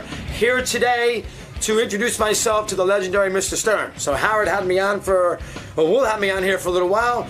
I'll give him a little biography of Christopher Mad Dog Russo and probably, and maybe a little rundown on sports. And Howard's not that wrapped up on, Bengals Chargers to speak, I guarantee you. So have some fun with that and do a good show and get everybody wrapped up in the Mad Dog channel. Chris Russo is here. He is known as Mad Dog. He's a broadcaster in the New York area for over, I don't know, maybe 15 years or something. I don't even know. More like 18. 18 years. Yeah. And now he just signed with Sirius Satellite Radio for what they say is $3 million a year. There's Chris. Hey, Chris. Welcome to the show. How are you, pal? How are you? Honey, hey, Howard, how are you, buddy? How are you, man? Congratulations. Thank you, Howard. That's him. It's the Mad Dog. Right here. There's the Mad Dog. Rabbit, here I am, right there. I got little muscles and everything else. I'm all set. We were concerned about you. I saw you for the first time the other day in the hall when you were having your illustrious press conference. I'm thinking he was wearing makeup. I said you're very tan. I was. Well, I'm worried about you. I was at the Jersey Shore in that stretch, so I got little kids on the beach all day. Italian, the whole bit. That was a real tan. Real tan. Are you the kind of guy that lays on the beach and says, "Gee, I'd like to get a tan," or is it you're active on the beach? No. I get bored, but I tan well, but I can't lay on the beach hour upon hour. Is it hard for you? Drives me crazy. You're a man's man. You like sports. You love sports. That's your life. But to sit there and take care of these little kids and run around on the beach. Very difficult. And I am not a good swimmer. How long can you last watching children? How about 20 minutes? Is that right? No, I'm tough with the kid. And I have 9 and under. Ooh. 4, 9 and under. 4? 9 and under. 9, 7, 6, and 3. 3 little boys. In a way, what you do for a living, it's almost like being an eternal child. I mean, isn't it weird that you are a grown man with a family, and this shit still matters to you so much? It matters. As opposed to the mature stuff we do here. No, yeah, but wait a second. To Dancing with the Stars and The Bachelor. Well, that's serious business. That's the business of television. Sports, in a way, it's so childlike. To maintain that childlike... That passion. You gotta look have at you. passion. You have the passion for radio. Yes. I heard you this morning coming in. Absolutely. You're a radio guy. You can have this beautiful studio. You can do all your things that you do. Right. But the core of you is the radio. Right. The core of me is sports. Sports. So, when you were a kid, did you imagine yourself being a sports commentator? Yeah, Marv Albert was my hero. Was your hero? So I thought that I would be a play-by-play guy. Right. Where I would announce particular teams' games. That's really your dream. That's what I wanted to do. So the first job I ever got, Jacksonville, Florida, in 1983 for the Jacksonville AA baseball Suns. Right. And I went down there in February of 83, and I sold advertising time for the Suns.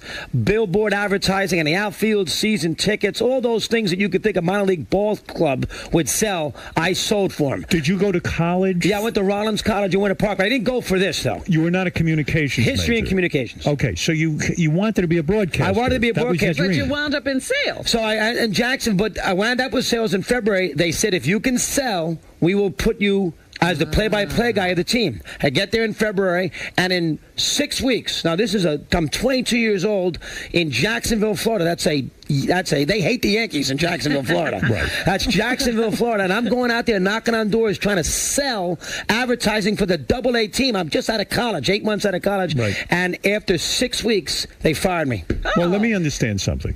And then I ended up at a radio station. You get out of college, and you land a job in sales, in radio sales. All commission. It took me 8 months to get it, but yes. Right. Was your father upset with you? Did he want you to be in the jewelry business? Absolutely. Good question. Because a guy growing up in Syosset with a father in the jewelry business, it's almost determined. It's predestined that you would become a jeweler. Good point. Did you work there all the time? I did in the summer times. You did. But my father and I would always clash, take the training together. We'd always fight. He's It was Yankees. horrible. I couldn't. I just did not Did want your to do father that. think you were a nudnik, that you were a bit of a schmo? He thought you'd be crazy. You're never going to get a job. How Did you he gonna... tell you that? Yes, he did. He sat you down and said, "Listen, I'm worried about you. You want a good bit living, be in the jewelry business. This is a schmuck's move to be broadcasting. You got no talent." He didn't go that far, but he would. My father's the sort of guy, still alive, 77 years of age, that he wants to be the doer. Let me make this call for you. Let me go talk to this guy. And he didn't know anybody in the broadcasting business. Right. But some guy who had a cousin who worked at a radio station in Des Moines, Iowa, he tracked down and he made me the call. He loved you. He's trying to help his son. His only child, only son. But probably privately he worried because very much so. Because you don't sound like a typical announcer with the deep voice, Right, exactly. and you got the accent and all of that. But So I knew I could do it, though. I knew I could do it. But you believed in yourself. I did. Now, I didn't think I was going to be a talk show host. Right. And that's where the baseball came in, because I got the job. I took the job thinking I could be a baseball play-by-play guy. And what happened there? Did it They work out? fired me after 6 weeks. 6 weeks. $1,800 worth of, Why? Because you were terrible at it? They didn't think, I think the season was coming close. They didn't want me on their air, so they got rid of me. But I sold 18. I didn't have a contract. Were you too controversial? No, I wasn't even on the radio yet. I was Right. just selling advertising. Oh. And then I ended up, from there, working for a dawn to dusk station. But wait a second, hold it. If those guys never heard you on the air, you hadn't even had a chance to get on the air, why would they fire you? Did you have a grating personality? No, Did they you not get fired me along? because I think they wanted to use me to see how much I'd sell for them. And once I sold the 18, which I thought was a tremendous... Think about this for a second now. Young kid, Jacksonville, Florida, don't know anybody, and somehow in 5 weeks, I sold $1,800 worth of advertising That sounds for good a to me. Double-A baseball team. Nobody cares about the Suns. And by the way, what did a minute of advertising cost on that station? Well, no, it wasn't. $6? This is season tickets, billboards. Billboards, okay, all right. I remember I hadn't sold anything in 13 days, and they bring me in the office on a Friday. Said, "Chris, you're out. Goodbye." I said, "You said 2 weeks. 2 weeks. It was 9 days. So you said 2 weeks, and this 2 weeks is not up yet." That day at 3:00, I went to an Irish lawyer firm, and a guy bought 4 season tickets. And I came back at 5:00 in the afternoon. I said, "Here, you tell me you can't fire me now. Here's your ticket order for $500." And I had to keep me. So your play-by-play job really had little to do with the talent. It had to do with whether or not you could sell. Absolutely right. Now, you say you went to Rollins College? Well, yeah. Where is that? That's in Winter Park. Is that like a rich kid's college? You bow your way People in? think it is, Were yeah. you a bad student? I wasn't a great student, but Rollins is a pretty good school. 1,300 kids, so you get good little attention. Remember, I went to a boarding school, too, in upstate New York. You were a rich kid. I guess your old man did okay. I wasn't... Boarding school. Who does that in Syosset? Yeah, Where he how went do there. you hold on to this accent? Going to My mother's English. What in the And my world mother is is going on? My mother's English. Did your parents dislike you so much that they sent you off to boarding school? I was only child. It was the best thing that ever happened to me, Howard. But why send you away? Don't they? My father went to this boarding school. I see. So I kind of went to the same boarding school he did, and I tell you the reason why you want to know why they sent me away? Yeah. You were a pain in the You were a ass. Giants fan. My kid was a Giant fan. I said, "You're going to fucking California to school." In 8th grade, I went to St. Paul's in Garden City, Long Island. Okay.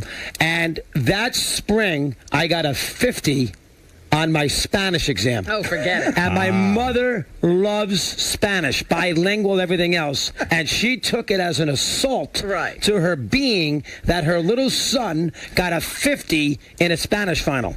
She got so mad at me, they said, we got to get him out of here to have him do something. So I ended up at Darrell School. Is this an all boys? No, co-ed, 135 Co-ed. kids. Did you have your first sexual experience at that school? I would bet you did. I knew that was coming. Why not? Can I lie, Robin? Can I lie? Why would you lie about that? No, I did not. Were you sports guys generally get laid at an older age? They're more, you know what I mean? I'm going to guess. As my wife always tells me, sports is my mistress. Hey, right. It's true. I would bet as a kid you were more interested in sports than girls. Absolutely. And then when girl fever hit, okay. When did girl fever hit? I'm going to tell you what. I say you were a virgin until you were 20. Oh, dear. Do I have to give you an answer on this? Give me an answer. Give me a yes or no. Come on. The answer is yes. Really? No. I hate to be honest with you. I'll be honest with you. You know how you are good at calling what's going to happen in sports? Right. I'm good at figuring out when people lose their virginity. That's a good read. I knew So you were sports in guys. college. Yeah, Rollins too. Rollins, Winter Park, Florida. And that's a very intimidating school. Yeah. A lot of pretty girls. Was that the first girlfriend you ever had? No, I had a couple girlfriends at Darrow, but you couldn't at close the Rollins, deal. yeah, the first couple girlfriends. And I was an independent. I wasn't a fraternity guy. Right. So that also takes you out of the loop a little bit because it's a fraternity-oriented school. That's in the middle of Orlando? Are you like me? 6 miles away. Are you like me? Do you wonder where that first girl is, and you want to say to her, "Hey, honey, you should have stuck with me," and you wanted to see your new $3 million a year contract? Come on, tell me. Did you call her or try to get in touch with her? Howard can count money-wise too, right? Can he not? Well, Howard, he knows she's in the same business as he is. It's Susan Waldman. Right? That is fun. Oh, that's good funny. Like that, baby. Now, wait a second. I want to know something. That's funny. Do you fantasize about? Did that girl give you the heave-ho? Were you in love with her? The first girl that I really was in love with was a girl by the name of Denise. Right. Have you been in touch with Denise? No, Hey, I have Denise, not. Look at me now. I got $3 million a year in the bank. I have not. I'll give you a story about Denise, though, real quick. Okay. I went out with her when I was in Orlando. No, I did love her, I must admit. Right. Went out with her when I was in Orlando, when I worked at WKS in Orlando.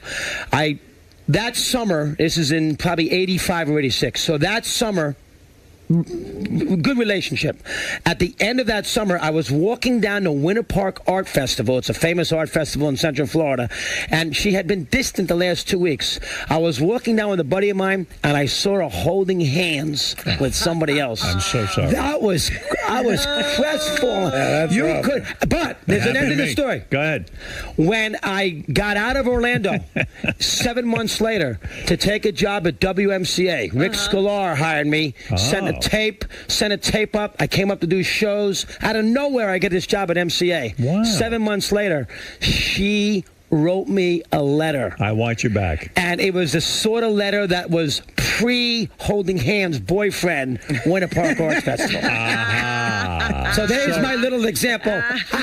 Wait a second. When you got hired in New York radio? 87. 87. WMCA. What were they at that point? A talk station? They were still a talk station. They went to Strauss Communications that just sold them to Federal Broadcasting out of Detroit. Right. But Sklar was in charge, and he was a legendary guy. Sure, Rick Sklar. So he hired me to do sports talk on weekends and morning drive sports, and that's a job I had to take. And so Rick Sklar was the guy who $54,000 a year. He figured that you would be a good host of a show. The ad and broadcasting magazine said, if you talk like a New York sports fan, send tape and resume to such and such. So did you go into a studio somewhere and do an imaginary talk show? No, I was doing talk shows in Orlando at this point. Okay. So I came up. They flew me up to New York. I did two shows and a couple of updates, flew back down to Orlando, Florida. 10 days later, Sklar calls me up on the phone on St. Patty's Day weekend, 87, says, listen, talks, I can tell he's into it. He says, if you're the guy we decide to hire, can you get here in 2 weeks? Did you like working for Sklar?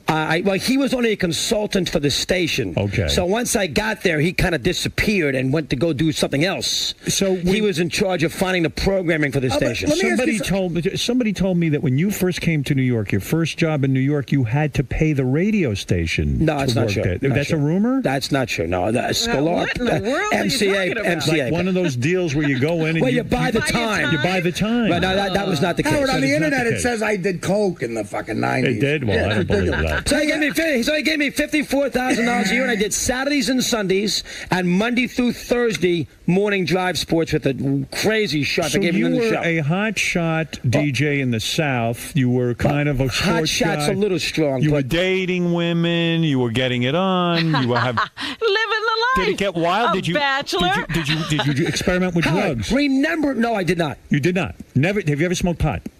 In college? In college, you smoked I pot? can't lie about that. No. Did you try coke? No, I did not. Him on blow must be forget I went about to, it. remember, I went to boarding school, Howard. All right, but things still, happen in did boarding things school. go crazy? You started to go to your head. You were getting some success. No, I'm not like that. You're not like that at all. You're a level-headed guy. Hopefully. You're a level-headed guy. I'm not wrapped up It's in not gonna go to your head You know what I'm now. wrapped up in right now? What are you wrapped up in? I'm wrapped in right now. I'm making sure I get this channel to be as good as I possibly can do. And this is not going to go to your head. No, God, Chris Russo no. channel. God, no. Mad Dog I'll tell you, you know what I'm wrapped Radio. up right now? I want to make sure Mel gets his money back. Right. Okay. That's a fair. That's good. And I was going to ask you about that. This is a whole new ball game for you.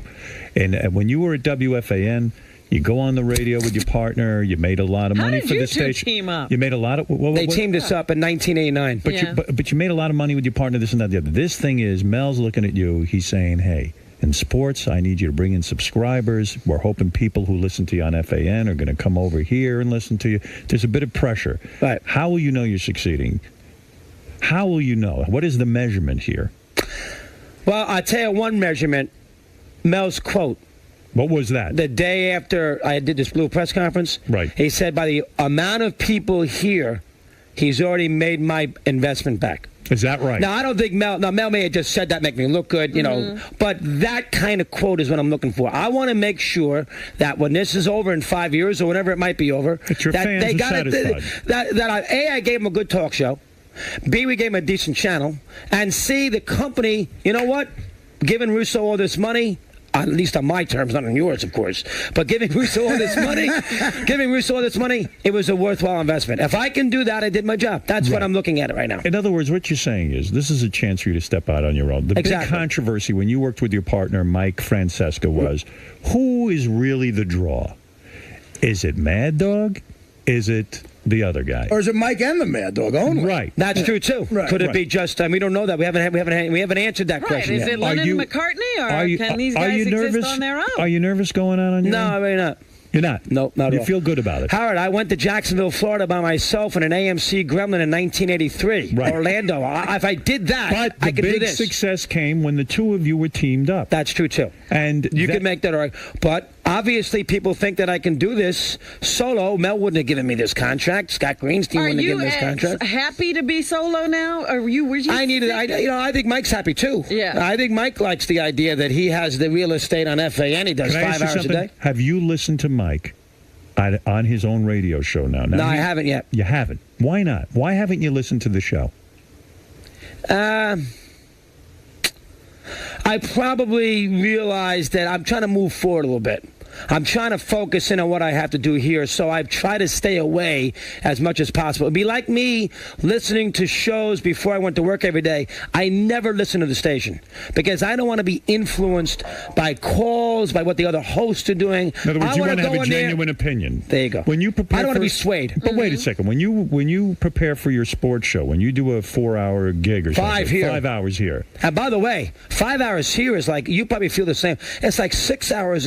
I did one show last Thursday at the ESPN Zone. 5 hours on our thing is 6 hours over on FAN. That's right. It's a lot. It's harder to do the longer show. They here. run the risk of burning you out in the sense that maybe 3 hours a day would be better because you know how much sports can you really talk about? Once you give all I can talk about it. You can. I'll figure out a way to get through the 5. Artie knows. Wait, He's been listening for a once you long give time. all your opinions of the day and you talk about all the games I in the do team. goofy things. I do the movies. I do books. I'll get. You don't just talk about Yeah, they would I'll do sometimes some. even I'll do some stuff. interview actors right, and stuff. absolutely. What do you watch on TV besides sports? You know, I'm not a TV guy. I tell you what I liked. I love old movies. Right. I could tell you a lot about Jimmy Stewart, Richard Widmark, What is the best Lancaster. old movie around? What's the best movie? If you put me on a desert island where I could watch well, Shawshank Redemption is the film I love. But, Terrific but let's forget that for a second. You want to go back pre-1960, something along those lines? Yes. Go ahead. Give me the top film.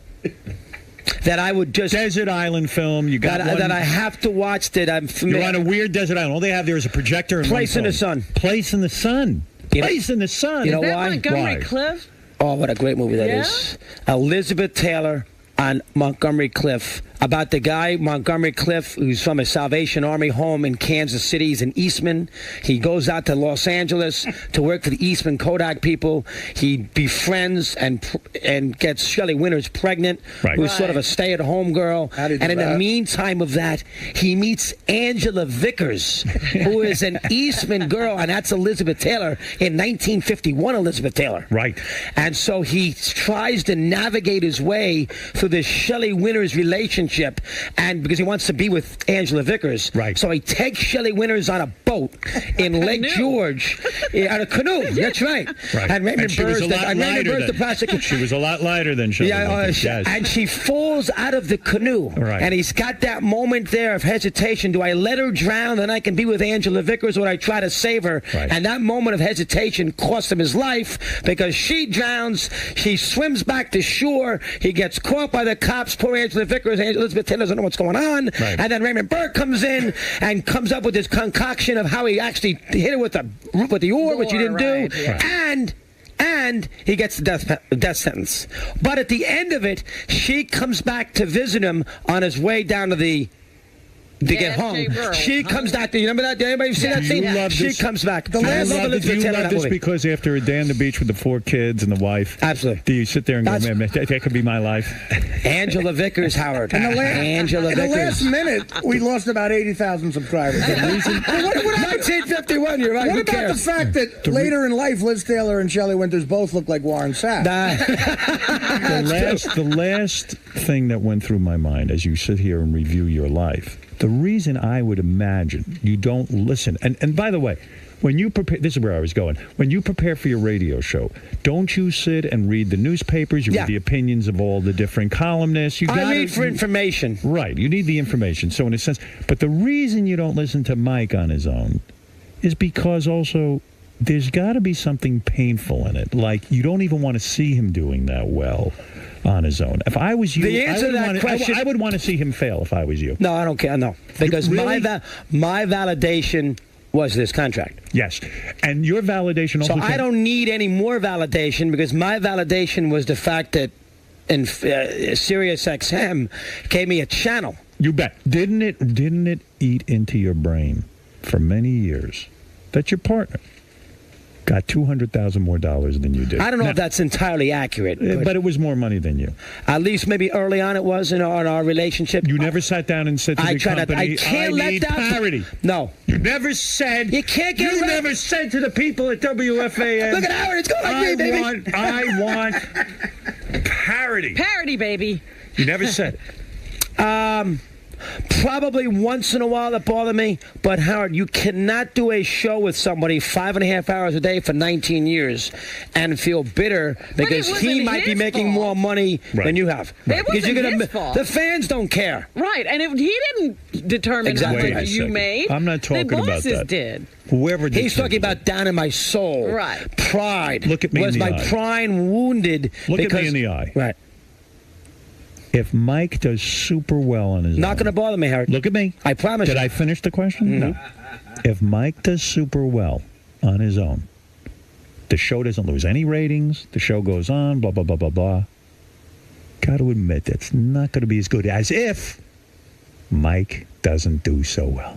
They But need what if the he Mad does Dog. super well? Hold it a sec. All right. They need the Mad Dog. They need him. Tell me that wouldn't be some great thing. Can I say that he can Be stay honest. equal? How about if we go equal? All right, equal.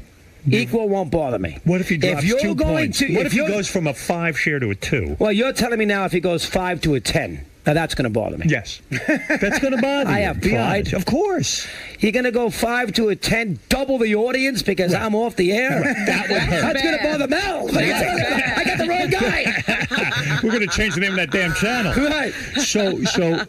And if it went from a 5 share to a 2. Would part of me be happy? Yes.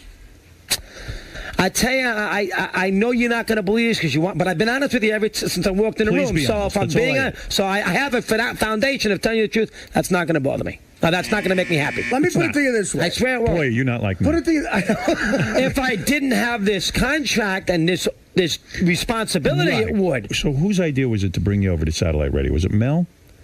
I think the fact that Mel, both of them. I think the fact that Mel knew me from all those years at Infinity. How did they woo you? They come to your apartment privately and say, "Listen, Chris, let's sit down." They're giving you carte blanche. Do what you want. They sit down. They say, we'll give you a 5-year deal, $3 million a year." Not even that so much. It was the philosophy.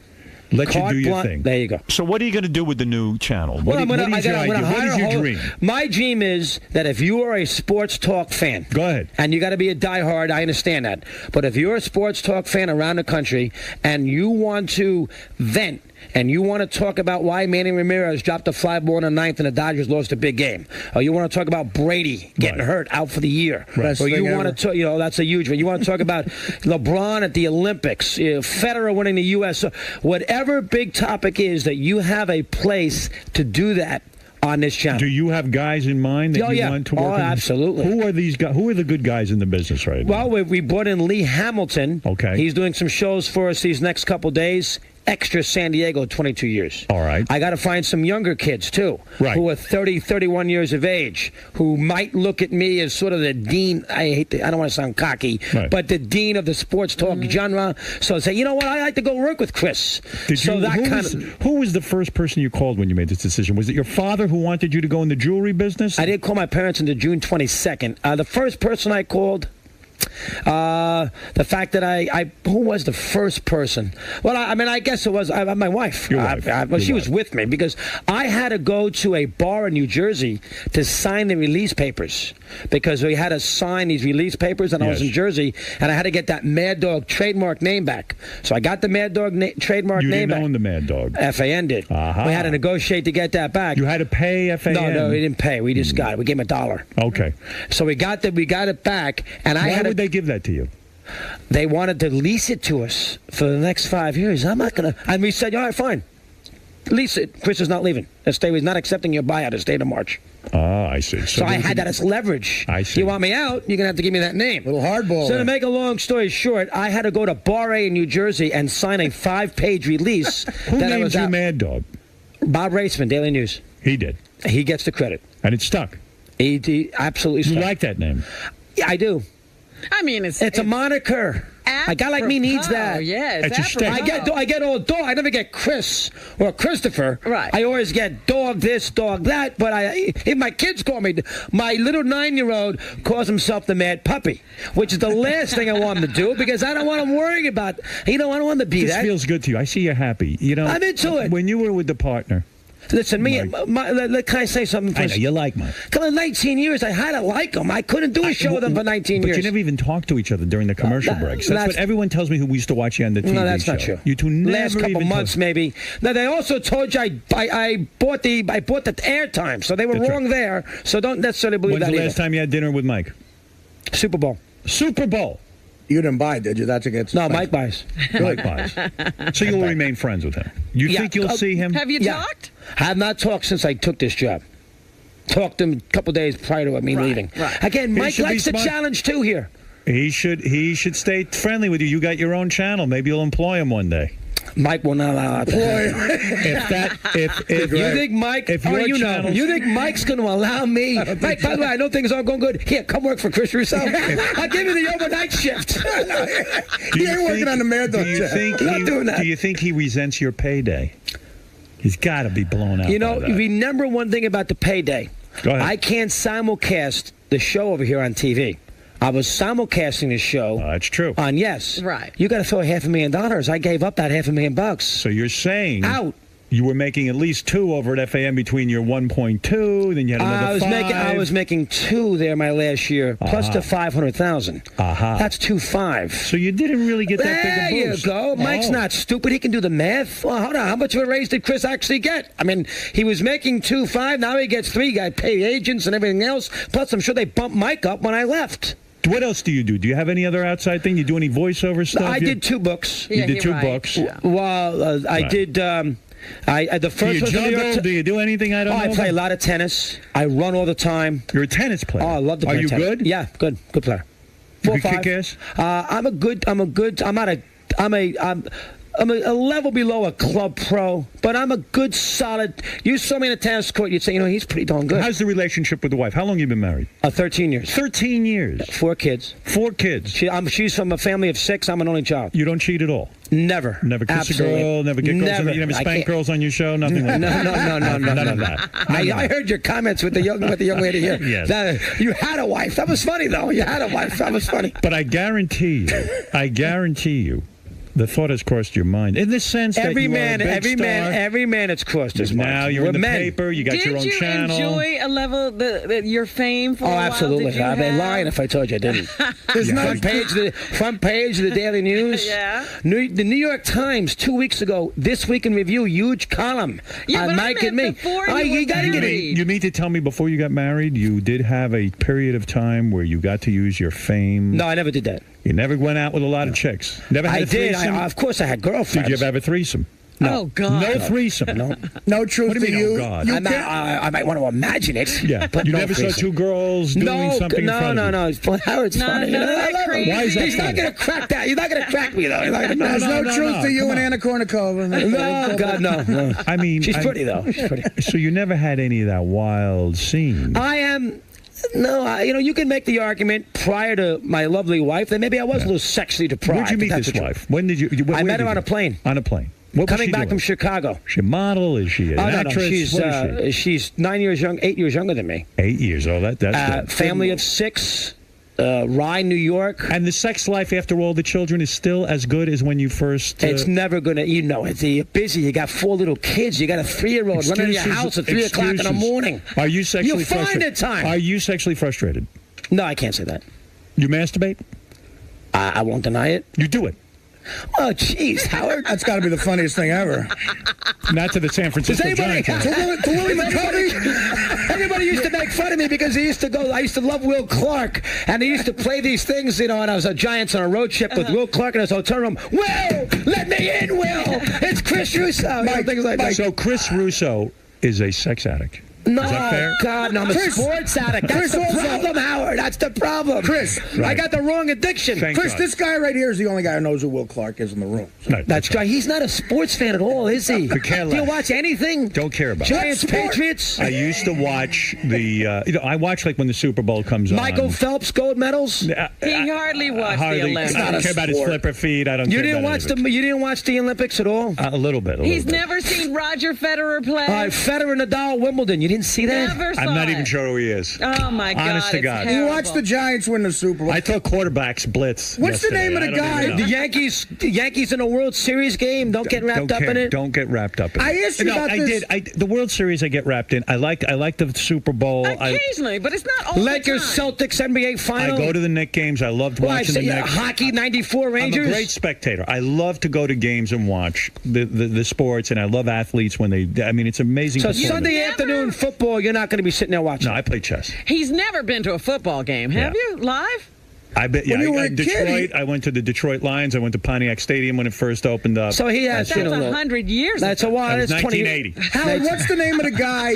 Because I said I was going to ask you this. Go ahead. Because the day after the last Super Bowl, we talked about this all day. I might work on. What's the name of the guy? Yeah. That made the big catch at the end of the Super Bowl. That Manning threw the ball. He got away from the blitz. Should get that Placido, one. That's Placido Domingo. Placido. No, you're thinking of Placido. How you have to know that? David Tyree. You don't remember we talked about Tyree? I don't care. He probably doesn't remember. I don't care. Are you still motivated every day to do this show? Yes. Love this. In fact, it's really weird. When we were on vacation, I said to Beth, I'm actually missing being on the air, which is weird. No, I mean, so you're going to that- resign? No, I didn't say that. That's Yeah, enough of by that. the way, I know they're a little. Make sure you do. You know, we're going to need Has you. Mel here. mentioned me at all? No, he has not. But make sure. Whatever, nervous. what do you have? 2 years left in your contract? I have 2 years left. That's right. Wow, we went through 3 fucking years. You have to make sure. Well, you were Robin, asleep most of the time. I was on Robin, make sure withdrawal. he stays. Hey, Don't Chris, leave. I wanted to say, because Mel, I don't know if you know this, but Mel, he calls me before every big move. Yeah. And I said, look, he's been through this before he hired you. See if he can sell $1,800 worth of subscriptions first. That's right. That's how it goes. Yeah, it and never then changes. Bullshit. That's Mel's scorecard. So you're here to Bullshit. say you're a happy guy. I'm a You've happy got to guy. live out your childhood fantasy. Hey, I'm doing a sport. Who would have thought at MCA back in Jacksonville, Florida, I'd be doing running a right. channel? And now you're on Sirius With Howard Satellite. Stern, no I'm less. excited to have you here. I envision that this is going to be the epitome of a radio experience for listeners. I believe that satellite radio is the future, and I'm not just blowing smoke up anyone's ass. I really do believe that.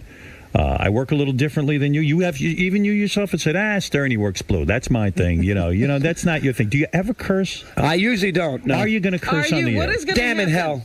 Do you think you might say the F word? No, on I can't Sirius say Satellite it. I Radio? can't say it. Were you like that as a kid? You never cursed? No, I did as a kid. I kind of told myself when I was in my early 20s, let's eliminate that from your vocabulary. So, you know, they say that not cursing. Listen, I'm not perfect. I got a lot of vices. That I try to stay away What from is your that. vice? It's not women. All right, masturbation a little too much. Is it something illegal? Do you watch? Do you watch porn? I have. You have? Who's your favorite? Sports Center. Couldn't tell you that one. What? Sports Center? See, Is Sports Center your porn? Chris Berman. Oh, Chris. Do you gamble? Does Howard know who Chris Berman is? No, absolutely no idea. I'm not aware of it. Do you gamble on sports? I have. Yeah, that could be a vice. That could be a vice. I could get a little careless sometimes with that. Because I was going to ask you about a couple Little of careless. You games. can? What's the biggest bet you ever made? You know, what I'll do is I like to bet seasonal bets. Okay. Now, there are over-under bets you can make in football and baseball. Sure. Where there's a number on a particular team's idea of how many wins they're going to have in a year. Right. Let's say the Giants' number is 9.5. Okay. That means they have to win 10 wins if you take the over for a bet. So I would like to do that. It keeps me into it. I see. And it keeps How me much money focused. would you bet on the over? Let's say 25,000. 25,000. He's making For the year, though. It's that's for the year, nothing. Howard. That's Right. nothing. I understand. You think about That's your 16 gambling weeks, so budget. it's $1,000 a week. 25. 25. I didn't do it Gs. this year because I was wrapped up in doing a show. Very frivolous. It is. Surprised. Let me ask you You think something. that's so crazy? Boy, I I'm being do. too honest. I'm going to get in trouble here, for goodness sake. I'm surprised to hear that you would put $25,000 down. I on think that. my wife's going to be surprised, too. Does she not know that? Do you control she all knows. the finances? Does she? Yeah, know no, what's I going control on? the finances. You control you that. got- But she knows I gamble, though. I can't hide that from You her. got to hide money from your wife. What's the? Yeah, come on. You I don't gotta have a be Swiss smart. bank Is that account. the only bet you make? Yeah, I don't. Yeah, usually. He's not talking about the illegal I bets. don't. Go, right? I do not go to Atlantic City, and I do not go to Vegas. Do you have do you have a prenup with your wife in case? No, things- I do not. If everything goes crazy, I do not have. She's going to get half. If you're gonna there's a get problem. half of the money. So you better stay in this. I marriage. gotta, That's why he's gambling. And everybody tells you, you know what? Say it. You want whatever you do, stay married. It's married. cost you too freaking much money. It's a lot of money. Stay. Figure it out. Girlfriends do this, do that. Stay married. Let me ask you Everybody this: tells me the that. 25,000. Who do you put that down with if you don't go to Vegas? I got to find somebody. Oh, you need a guy? Do you need a guy? I'm going to get picked up here. Tony Soprano. I was going to say, if you need a guy, I got a guy. I'm not there, Tone. So I got ripped off 60 grand. for So my- your father must be proud of you now. Yeah, he is. He thinks My- it was good you didn't go in the jewelry business. Yeah,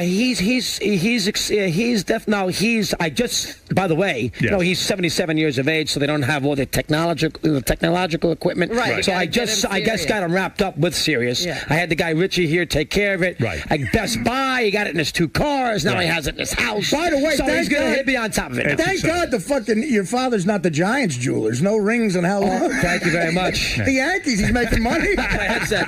1954. Right, there you go. Good job, Artie. Good job. Wait, can I ask All you? right, I have so- a serious question for you. He's got the forms out. But wait, so you will not say the F. You will not take advantage of the fact Try not that to. you're not on terrestrial radio. I would not try to do that. They say that not cursing shows a intelligence. That, in other words, a lot of people, what they lack in language skills, so they resort to cursing, using foul language. You see yourself as... I don't buy it that way. I just think it's that. self-control. It's self-control. Yeah, You'd I like wouldn't to say he has you an can be extensive vocabulary. I'm actually relatively proud. I'm not one of the, I'm a nutcase. I'm goofy. Right. But I'm not raunchy as a sports You're talk guy. old-fashioned. I'm in a not way. a guy talk Yeah, and when host. a guy challenges I'm not you, a guy you don't host. have to resort to that. I don't get nasty with Do him. you say He's a caller. He's a client. Do you customer. say? Do you ever say penis? No, I have. You Well, I would mean, not. that wouldn't bother me though. That's you would say penis. well, on I the have air. kids. You got to tell them what's going on. No, right? I mean on the air. Would you say penis? You'd say that No, guy. probably Is there not. any You probably reason to wouldn't. bring that up? You no. would not. No, I would you not. would not bring up penis. Would you bring up clitoris? No. You would not. Why in a sports concoction? Well, where's you that could fit say, in? boy, that Howard must have a clitoris. He doesn't even know who. I'm a little surprised. A-Rod David is swinging. Kyrie. Do you know who A-Rod? Have you had A-Rod in here before? No. No, we haven't had He any. won't come in Jeter? Jeter, No. I don't know Jeter. We I mean, don't I know who get Jeter many is. Yankees. Have you had athletes from New York on Yes. here? Lawrence Who? Taylor. LT, that's a good LT, spot. the great LT has been on. We've had. I'll make you look We've good. had a Go ahead, Dennis yes. In the history of the show, here's some of the people who've stopped by. Will Chamberlain. That's a good spot. Mickey Mantle has done this show. Oh, that's a very good spot. Bill Walton has done this show. He's goofy. Good spot. LT loves the show. OJ's been on the show. O.J. Simpson's been on the show. pitcher, the Before Yankee he David pitcher. Wells. David Wells, big fan. used to come. David Wells loves David you. Wells always loves came. What was the black guy with the one eye who used to be on the Jets? Oh, Wesley Walker. Wesley Walker used to do the show. How about And from you know Roosevelt? who interned for us 6 months ago for a day? Antonio Pierce. Good guy. Good How guy. about the gay Antonio- giant, Sugar Bear? Good guy. Antonio. Was We had him my- on every Mondays in the football over at FAN. Antonio was my intern. Nice guy. There you go. Wife's in the business now. Absolutely. So he's had some sports guys on. We've had some legendary people. Well, on. They have to rise above their sport. I've had on, hold it. I'll tell you some more people. Pete Rose. That's right. That's right. I've had on Bill Romanowski. Almost every I've had- a lot of the guys guy. who've gotten themselves in some trouble. Right. I had Mark Messier on the show. Oh, that's a good John spot. Daly. I had the great, We had the great Stanley one. Cup. Did you tell him what Yeah, we did to Gretzky, the Stanley Gretzky. Cup? Gretzky on was on. Here? No, Yeah. no, the other one. Oh, the other one. The other one. But what did we do to the Stanley Cup? We had it right We had a guy here. take a dump in it. Yes.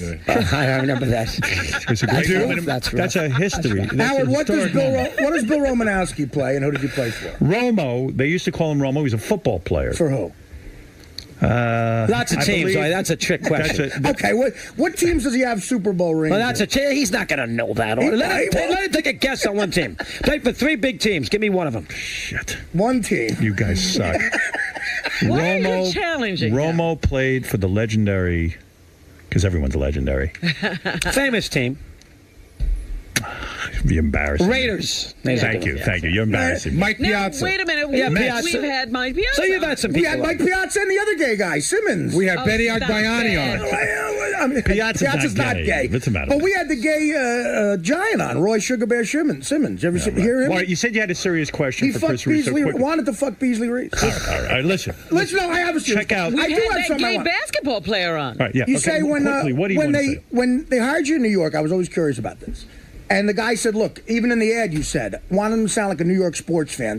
Did a program director, general manager ever want you to pretend you were a Yankee fan? No, God, no. Never. No. They never said to you, "Look, you sound like a New Yorker." I think maybe I worried them about being sometimes a little too anti-New York. Right. But nobody ever said, "Hey, Chris, let's calm down here. Can you like somebody?" Because Nobody ever you said would that. never. I know you'd never go for that, which is why I I wouldn't like agree to it. do it. Right. You buy me, you get me. You can't pretend to somebody else. Did anybody ever try to get you to endorse a team for winning because they had a big bet on it? No, God, no. Nothing like that. You have to be careful. That's the reason why I shouldn't even tell you about the occasional gamble thing. Right. Because then people think if you're mad at that team for losing a game and you're a little rough on him, well, you're doing it. Well, he just lost money on him. Well, that's the way the gambler thinks. That's what I do here. If you're upfront about stuff, then yeah. See, if you're upfront about it, then you exactly. Right. Howard, something else that me and Russo have in common. Yeah. Is Bruce Springsteen. Oh, I love Bruce. Okay, so Bruce guy. I wanted least favorite Springsteen song ever, and I have a reason why I think I know. Murder Incorporated. Worst ever? I don't like that. Your So favorite- Adam Raised a Cane. You don't like that song? No. All right. One of You my know these songs, Howard? Yes. One I of do. my favorite. Do you really? One of I my was a disc jockey. Yeah, I do. You this know song. those songs. I don't know them. Did you go to see Bruce? Oh, I've seen him. I saw him in Boston, Hartford twice, and the Garden. You're a real fan. Oh, I'm a huge fan. Howard, you've seen him 100 I don't even mean of times. Springsteen. You just are a fan. You're passionate My about wife, people. I got a good wife. My wife, for my birthday, October 18th, made some calls, and she got me backstage at the Garden to see Bruce. So I took Mike, so I can't hate Mike that much. Right. I took Mike, I took two of the guys from FAN, and we went backstage to see Bruce. And after the show at the Garden on the 17th of October, went into his dressing room. He had just taken a shower. I hugged him 4 times. Wow. Oh my God! Did you talk to him? Oh yeah, absolutely. He's a sports fan.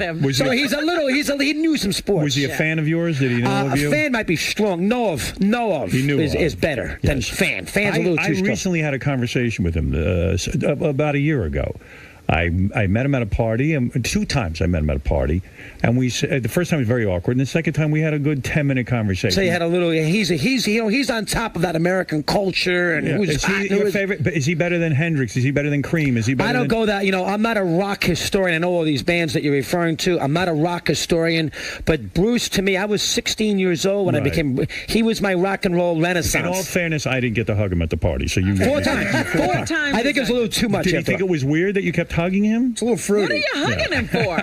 Because I was so excited to see Springsteen. I was excited. Who reached for the hug first? You? Or I Bruce? did. I think the 4th time maybe a little too much. But hey, what the heck? I noticed he never called you after that. I'm surprised he didn't have one of doctor say it. The doctor should be. I'm surprised he didn't have one of his security guys hug you a little harder. I don't understand. Well, I they're all see, sports fans. When you hug Bruce, solid build, or was he a little soft? Oh, he's solid. He's pretty strong. Did you fall into his arms? Nice ass. He's pretty strong.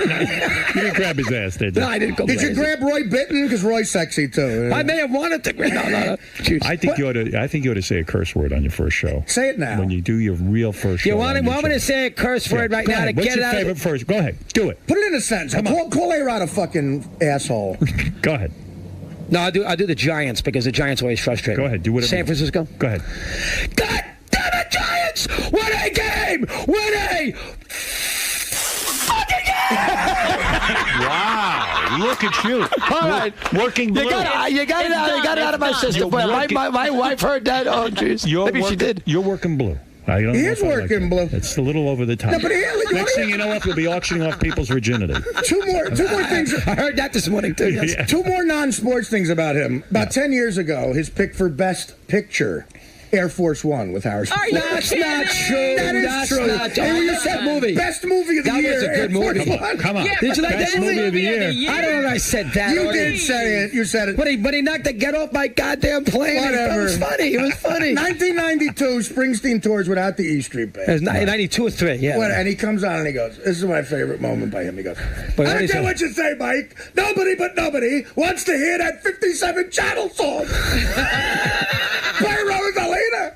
You Get didn't the like big man back. what you were talking about when Bruce made the 57 shots? Well, he did the leap. That was the Human Touch tour. Yes. Awful. He did the two albums, Right. no band except for Roy Right. on the piano. That's right. And that didn't turn you on. I shouldn't say that. I went to see 10 shows at the Do Meadowlands. you mind when Bruce gets political? He talks about 57 shots. I'd rather him not, but I'll live with it. You're voting for McCain. How about Springsteen? How do you deal with that when he's It Mr. bothers Liberal? me. Bothers me. I have to admit, because I think, now listen, musicians and athletes, do what you do great. They don't want to hear me talking about politics on doing. They want me to do sports. Right. I want Bruce to play music. I need? I know Bruce is talking about the Living in the Future song and its magic. He's talking about how, in fact, there's the world, America's changed. There's spies out there. Bruce, FDR had concentration camps in California during World War II. He was a Democrat. Right. At the Supreme Court. He was a Democrat. It's not all Republican stuff. So you get the idea they don't know that. Yeah, I mean, no. You agree with me on that? You're more comfortable with your music. You see what I've learned about you. You are a real fan of whatever life. he likes. Oh, fan of life. You like to you get into things. A sponge. You're a sponge. You like to go. You like to watch. You appreciate the talents of others. It doesn't all have to be about you. You can be the guy who watches others. Oh, absolutely. And appreciate that. I can't be that.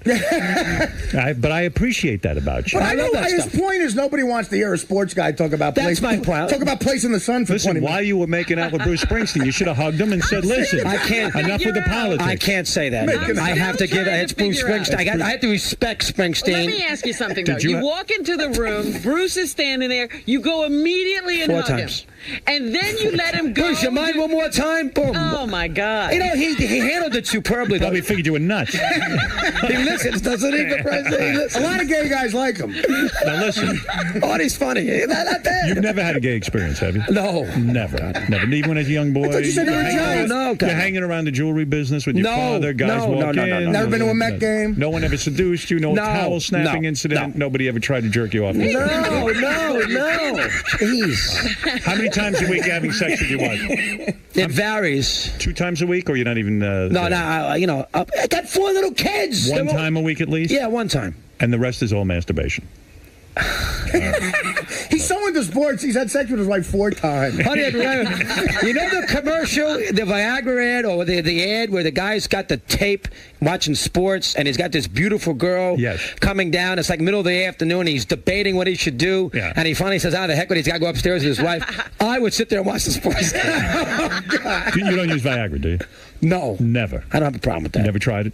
No, I wouldn't. You wouldn't try or Cialis, all these other stupid things. You don't do any of that. Those ads are funny. Listen, first of all, let me thank you. If you've had if your erection, well, I tell you, I'm saying things I would never say. Erection. Lasts for 4 hours, seek immediate medical help. That's funny. It's funny. How about seeking 80 women? Good, immediate help. Check out now.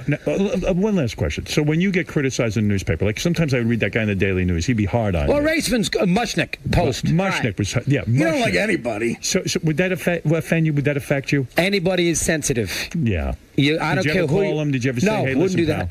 He's allowed to do that. Hey, listen, I criticize him. He can criticize me. Right. I'll tell you. But if anybody denies the fact, who is in my position, that something like that doesn't bother you, nobody's that thick-skinned. Right. Once in a while, okay, but he does pound me a lot. What's the worst thing he ever said about you?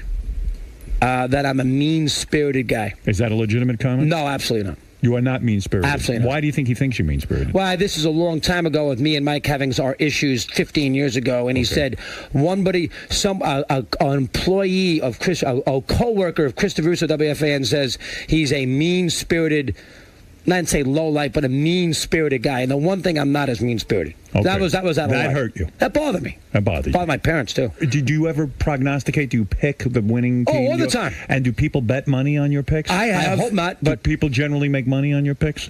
They probably would not. Howard, let me tell you something. You're looking at a guy. You've been wrong. God, yeah. He owes me about 50 G's, and Really? I'll tell you what. The best part of your show, and this is why... You're going to miss it. Fridays at the picks. Oh, my God. So what they do is they get, not even the picks, it's like... Beginning of each football season, they'll get the Jets and the Giants schedule, him and Mike, right? So they'll go through it. One of them will throw out the game, and they'll just say win or loss. Win or loss, right? and you figure out the records at the end. They'll go like at Dolphins, 0-1, at Bengals, 1-1. Jets, yeah, I'll give you that. So they'll come up with what the final record would be. And they really convince you because they go, these guys know what they're talking about. They say 9, the Jets will be 9-7. Right. So about 3 years in a row, I've bet the over/under on wins based totally on that prediction. Yes. But you're a good sportsman. Why are you wasting that money? Why are you doing that for me? I'm a bad gambler, and I'm like, I figure you guys know more than me, and it's really convincing. I go like 9-7. Yeah, the Jets will be 9-7. Would you have Mike on as a guest? You got to do that. I guess I would do absolutely. You would do that?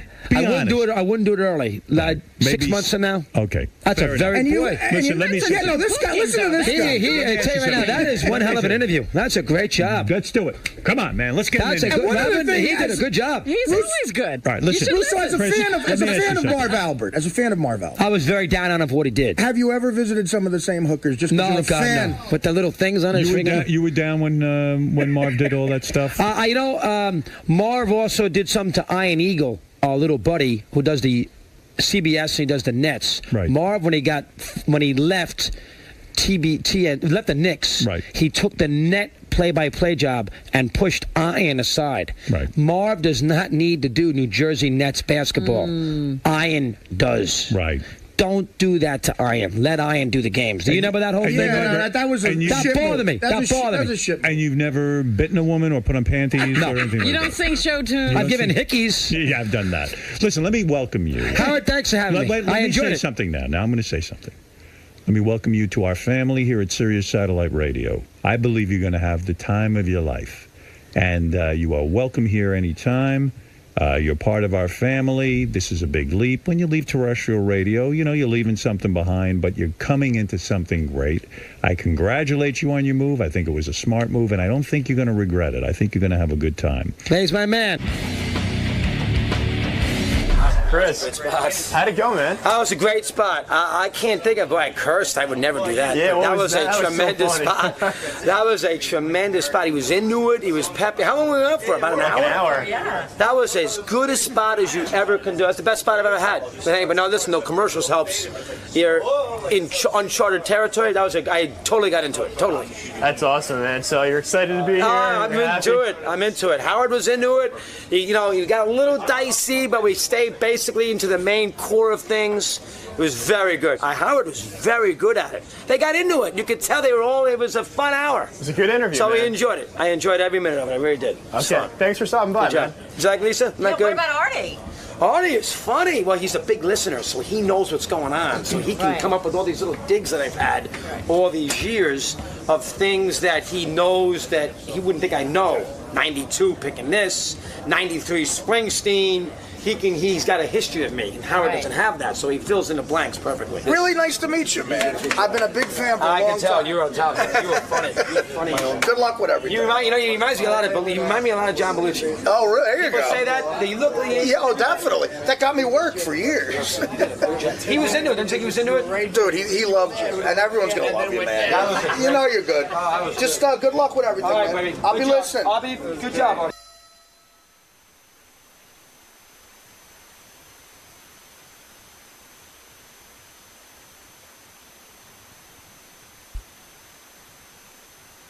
So, how'd you feel to be the reina of the school? It's kind of So consumed that I'm going to this thing. I still don't know where it is. That's the problem. It's an hour and a half out of Manhattan. I'm leaving 3 o'clock to get there at to 5:30. make a 5:30. 5:30 appointment. The wedding starts at. Wait a second. 3 o'clock. It's 5. You're right. 5. Yeah. See, you're gonna screw me up. Yeah. Sorry. I know am I leaving 3:30 or 3? Hey, Ronnie, what time am I leaving for Jason's wedding? Ronnie gave me all the advice. He scoped it out. All right. I'm so totally consumed. I'm like planning, it's almost like I'm planning, how many things to bring in the car with me. Right, so keep me busy. What do you pack? Yeah. What time am I leaving? Like 3:30. 3:30. 3:30, quarter to 4. Quarter to 4. Oh, you can even leave as late as quarter to 4. Like an hour, 15 minutes. That's what time I'm leaving the city. Are you going to do it in all in quarter one? to 4, I'm meeting Will. Are you going to do it all in one drive, or are you going to get a hotel halfway there? Yeah, maybe you'll start Friday. Dominic Barber called Jason and goes, how come you didn't invite me to the wedding? He heard I'm going, so now he wants to be there. That guy's so transparent. He doesn't even know Jason. Isn't he going through something right now? Yeah, Should he stay really home. be at a wedding? If I was him, and I'd been married 3 fucking times already, 4. Is it 4? 4, and 2 to the same woman, I'd be at a psychiatrist's office. I wouldn't even be anywhere where I could be seen. You'd think his plate would be full. His plate was full of spaghetti. Landed on his head. Yeah, if I was Jason, I'd invite him and have nothing but plates of spaghetti around. Right. Oops. Honey, I'm home. I mean, does a burn victim want to go to a fire? No. A barbecue. Let's go to a wedding. Yeah, I don't think even the bride and groom want to look at him at this point with what he's going through. Can't be good vibes. It's going to bring bad karma. So I'm leaving 3:30, and I'm thinking, oh, man, an hour and a half in the car. What am I going to do for an hour and a half? What am I going to do? Oh, Beth will be with you. You've got a hot chick with you. Yeah, but come on. I got her with me anyway. You can't talk to your wife for an hour and a half? No, we don't do that. Beth sleeps a lot, and then I mean, you're talking about 3 hours in a car, there and back. I mean, even if let's say we did something wild, like banged in there, that would last 5 seconds. Yeah, now what do you do? Now you got another hour and 10 minutes. Just go slow. Oh, no, I bring a whole bag with me when I travel. I have computers. I have all kinds of stuff. I'm busy the whole time. Well, then, you got all gadgets nowadays. You could keep yourself busy. Busy with my chess. I'm busy with crayons. I'm drawing. Crayons? Is it true Jason's going to Rick's Cabaret the night before his wedding? Well, he already had a bachelor party in Amsterdam. What's that all about? That's what I heard. Well, no, he had 2, Amsterdam, and then I think him and Will had a dual party at Rick's. Oh, yeah? But I don't know why they're going back to Another one? It's constant, dude, are you really going? A constant saying goodbye to his single. I have a bunch of friends in from out of town. We're having a rehearsal dinner, and then we're all going over to the Great Rick's Cabaret. Uh-oh. Wow. No kidding. That'll be fun, man. I mean, what the hell? What am I going to do Friday night? Nothing. No, dude. I'm not even with the I chick just on know you're Friday not night. even that much into sex with your girlfriend. That's not true. You told us that. That was like 2 years ago. Doesn't he have to use a Different product to get a hard on? No. Jesus Christ, dude. Yes, I have Viagra. It's just there as a And you're how safety. old? It's for How old are Fred, you? come on, dude. I'm 29. It's You're not 29? 29. Gee, I thought you were older. Well, because I'm huge. The body of a 55-year-old. I'm in my 50s. I've never needed Viagra for anything. I don't need, dude. All right, for the 800th time, I'm on Lexapro, and one of the side effects is that it could affect your erection, your hard-on, and so I have it there as a safety. If I couldn't get a hard on, I'd be depressed too. All right, thanks. Thank you. Good Lord, he's like a test tube. There's a lab in there. Dude. What's the game plan, though, for the wedding? Like, you guys get married straight up at 5? Like, I don't want to sit around and wait. I'm going to tell you. Go ahead. So you can take your time. It's going to the actual ceremony is probably going to start more like 5:15ish. Are you having one of those long ceremonies like with a rabbi? No, you know? no rabbi. There's no religion in our ceremony. Yeah, and how long is the ceremony? It shouldn't be more than 20 minutes. 20 minutes? That's short, What are you, isn't it? What are you, the Pope? That is short 20 compared to a lot. I mean, Catholic, some Mine Catholic was, weddings. Mine was 4 minutes. I was going to say, yours is pretty short, right? Yeah, and people were already snoozing. Mine was just the right length And that of time. included a song? Yes. I know yours was perfect, and I'll try and emulate your wedding as much as possible. Well, but, no, according to people around here, mine wasn't perfect. But the fact of the matter is, the ceremony was pretty perfect, right, Robin? I mean, Absolutely. just You didn't enough. bore a soul. I promise you it's short. In fact, the chick who's marrying us, she had like written up some big thing, and I took it and took a marker and started crossing Good. a whole bunch of crap out. It's just a quick little, How do you know the woman who's marrying you? No, we looked her up online. Oh. She's a Unitarian. Oh, is that what you get the thing from the Inquirer? That's how. No, there's a Unitarian church. Yeah, she's from the Unitarian You Church. can't It's one of those like hippie churches, any religion. The you go there. Unitarian Church is one of those you can just apply to be a minister, and they send you a card. Yeah, yeah. But they do have an actual church. Oh. Yeah, I mean, Oh, I see what you're saying about the internet. Yeah, I have no idea what her credentials are, but What she can legally marry us. what soap opera is she on? She can legally marry you. She can legally marry us. Yes. Yeah. Hey, do you have relatives who are pissed about the non-religion thing? If I do, they haven't said a word No, about it. that's we're good. kind of mixing up. We're having a huppah, and which is a Jewish thing, but it's just there to be there. Like, I don't know, it looks nice. Are you stepping on the glass? Well, yeah, that's fun. I mean, fuck that. Nobody's lifting you in the chair, though. No, I don't want that. Really. There's a big conspiracy. We're lifting them. There's 20 of us, but we're going to lift them. It's going to be so. They needed a forklift. It's going to be embarrassing. Hold on, back up. You're having a huppah? That's that little hut? Yeah, the little hut. What is that for? If you're not having a Jewish wedding, why are you doing that? Because it's a traditional thing, and it looks Is your wife nice. Jewish? No.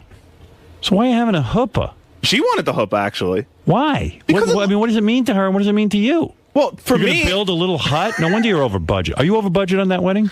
I don't even know. I'm not over budget. I don't know where my parents and her parents are. I put a cap. In fact, your talk you had with me a few months ago helped a lot because I just started putting my foot down about shit, and I wasn't taking no shit from no one. Good. But the huppah thing, no, I think it's included with the place we're getting married. They just have one there. We didn't go out and buy anything special.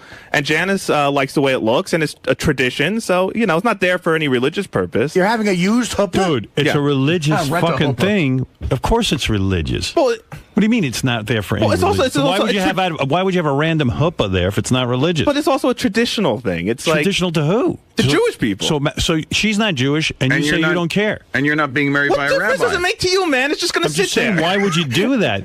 Why am I doing? I don't know. I don't know. They wanted it. It's there. It's not costing me anything. What difference does it fucking make? It's got to be costing you something. Someone's got to build the fucker. No, they have it at the place we're getting married. It's included. Okay, but they probably charge you for that. No, I don't know. I didn't look at the itemized bill. Why not put like a big giant, like a Metallica logo over the huppah? That would take a little romanticism. But I mean, it's out of it. random. No, it's not random.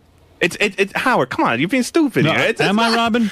No, I think if you're not a religious ceremony, why are you having any of that? Yeah, why you're not- doing a non-traditional ceremony. Why do you have tradition? Yeah, I why don't not understand. carry? Because that's the way we roll. Why not okay? carry tradition, non-tradition? We're mixing it all together. Why not carry a Torah down the aisle? I mean, really, why not? Because there's nothing religious. I have a question. That's weird. What religion, if any religion, is your future wife? She isn't. I mean, I guess her family's Protestant and Catholic. Why not a statue of Jesus lurking in the corner? We don't want God in the ceremony. But a huppah's God. That's you're getting married under a chuppah. We are projecting our own image onto the chuppah. The chuppah is whatever we want it to be. And Are you what wearing we a want it to be yarmulke? is something that looks nice. Are What? you wearing a yarmulke No. or no? No And yarmulke. Jesus is the Son of God. I know what, and Jesus is a Jew. I'm on top of everything. What, Howard? What? I thought that thing you had at yours was a chuppah. Yeah, That you were wasn't- standing under a chuppah. What was that thing? It was flowers. Just flowers. Yeah, but dude, a chuppah is a covering, and you had a covering. Yeah. I hate to. When I went to the sound check for your wedding, Yeah. Ellie called it a chuppah. Oh, did she? Well, Yeah. she probably built that. We had nothing to do with it. Okay, so you had a thought chuppah. it was a chuppah. Yeah, but if she had asked me, I would have said, "Don't do that." So you wouldn't have wanted it no matter what. If you knew it was a chuppah, you wouldn't have wanted it. No, of course not. What would I do with a chuppah? But you had it and you were fine with it. But what am I going to do? I showed up. This woman erected a chuppah, but I didn't even know it was a chuppah. So it was nice to have you guys under a certain. Yeah, I mean, you thing. got to have a little bit of a setting. But Yeah, I would. setting. Yeah, but if someone had asked me ahead of time, do you want a chuppah? I'd say no. All right, but fine. But when you didn't know it was a chuppah, you were fine. And if someone had called it a chuppah, you would have not been fine. So mine's not a chuppah. Mine's just decoration. No. You're missing the point. No one consulted me. This woman Ellie just stuck it there. So I walk in. I'm not going to have him take it down and wait. It's a fucking big structure. Right. So it's like, I'm not going to dismantle it. So I got married, but I didn't ask for that. I wouldn't have. It's All right. silly. Well, you're right. Chuppah makes no sense. I'm stupid. No, you're not stupid. like, It's just silly. It's just the whole thing's silly, dude. Getting it's married. not. I thought it was beautiful. You think getting married is silly? I think. Why are you doing it? Why you get married if it's stupid? No, I want to be married. Why? Because I love my fiance and I want to Okay. spend the rest of my So life with her. then And why I is think it there is stupid? something. If you let me finish, I think there's something. I don't even care. Come on. I mean, I don't even care. I'm just coming. How many people you got coming? About 175. Wow. Big wedding. Yeah, no. Jason, do yourself a favor. Beg Howard not to come. I'm going to give you one last hour. Yeah. It's 4 hours away. I had no idea when I said yes. I look at the invite. I go, you know what? Jason's not an asshole like Will. Will make people travel like an hour and a half. I go, Jason's a cool guy. He's having a ride over in Jersey. I said, I'm going. And sure enough, like who knew you could even go an hour and a half into Jersey and find somewhere to be married? You should be out of Jersey by that time. Yeah, to me that's like deliverance. I'm going to be out in the woods somewhere an hour and a half. You thought you were in Virginia by then. Yeah, I mean, like I could be. I don't know where I could be in an hour and a half. It's an hour, dude. It's an hour and a half. Well, it's because it takes you a half hour to get out of the city. No, bro. That's an hour and a half for me. What? I don't care how long it takes Yeah, me. you got to count that in. Oh, I love people who go, it's 20 minutes. But then again, where you Yeah, live, it's right. 40 minutes. Well, if you don't hit any traffic, you could be out of the city in 5 minutes. You know, the city is the According factor. to Ronnie, dude. it's an hour and a half. Ronnie was just in here and said an hour 15 minutes. He told me an hour and a half. Okay. Whatever. If you don't want to come, you don't have Boy, to. there's so many spots in Jersey. Just even by where Artie lives, there's a fucking million halls. Oh, my God. There are? Well, I mean, That's all they have. I know where Artie lives. There's no hall near him. There's an Elks. That's perfect. You know, You got the guys are all out there firehouses. talking. Like, I map quested, Jason's wedding. It's for me, it's going to be an hour 49. But the guys on Long Island, John Hine says, like, Sal and John Hine and Phelan, You they guys said are looking it's probably 3 hours. Yeah. Oh, yeah. Well, but because you got to go through the city, Right. The which is no LA. easy task. Even though if you were doing 70 miles an hour, you could be there in an hour and 40 minutes. But you got to go Right. through the city. It's But listen, we're psyched to come. Thank you, bro. I am too. All right, That's good. I what's hope so everyone's far. going to have a good time, man. Listen, Have a great time. for the money I spent, everyone better have a fucking good time, okay? And you know I what? don't hear any complaints. They lifted me in that chair at Ross's wedding. They And- did? and- Did yeah. they? Well, you weren't this weight, were you? No, I was much thinner, but still, I had a blast doing that. I thought it was going to suck. I was having a load of fun, man. I'd be scared. I'd be so embarrassed. You were in the You've fray there, never- like screaming at me. You've never been up in that chair? Of course no, you have. Never. I would hate it. I would just not want to trust anyone holding me. I don't. I agree with you 1,000%, and also it's just And for by the me. way, I map quested also to your party, and the map quest laughed at me. Why are you going there? Started chuckling. At least Hackasound's on the map, all right? He map quested, and all that came up was bring a book. Bring your computer. Bring a book. Fuck your Make wife. sure you have water. Bring Scrabble. All right, dude. Thank you, dude. Oh, God, I can't wait for the Monday after your wedding. I'm sure it's going to be lovely. Water and treats. Can't wait for your review. Believe me, this guy totally blew it. He's spending so much money on this wedding, and he doesn't have a pot to piss in. Well, I feel he still has college loans. You know what is ridiculous? He's got college loans. You know what is ridiculous? And now he's got wedding loans. They're not going with the religious thing. So why? Well, how did it get so big and fancy? Right, exactly. Why put yourself through that financially when you have those Because issues? he's royalty. Yeah, you know. He's like the Kennedys, except fatter. Yep. Jason's so upset. So he just map quested it from Midtown to where his wedding is. 55.2 miles. It should take 1 hour and 10 minutes. 55. But it does say. Can I tell you something? Up to 2 hours in traffic. Of course. Listen, let me tell you something. I drive to Long Island a couple times a week. You know, I'm a divorced dude. So where I used to live is about 25 miles from Manhattan. And that takes how long? There are days that takes me an hour and a half to go 25 miles. Yeah, the only saving grace I would say is it's a Saturday afternoon and you're leaving the city, so you shouldn't encounter much traffic.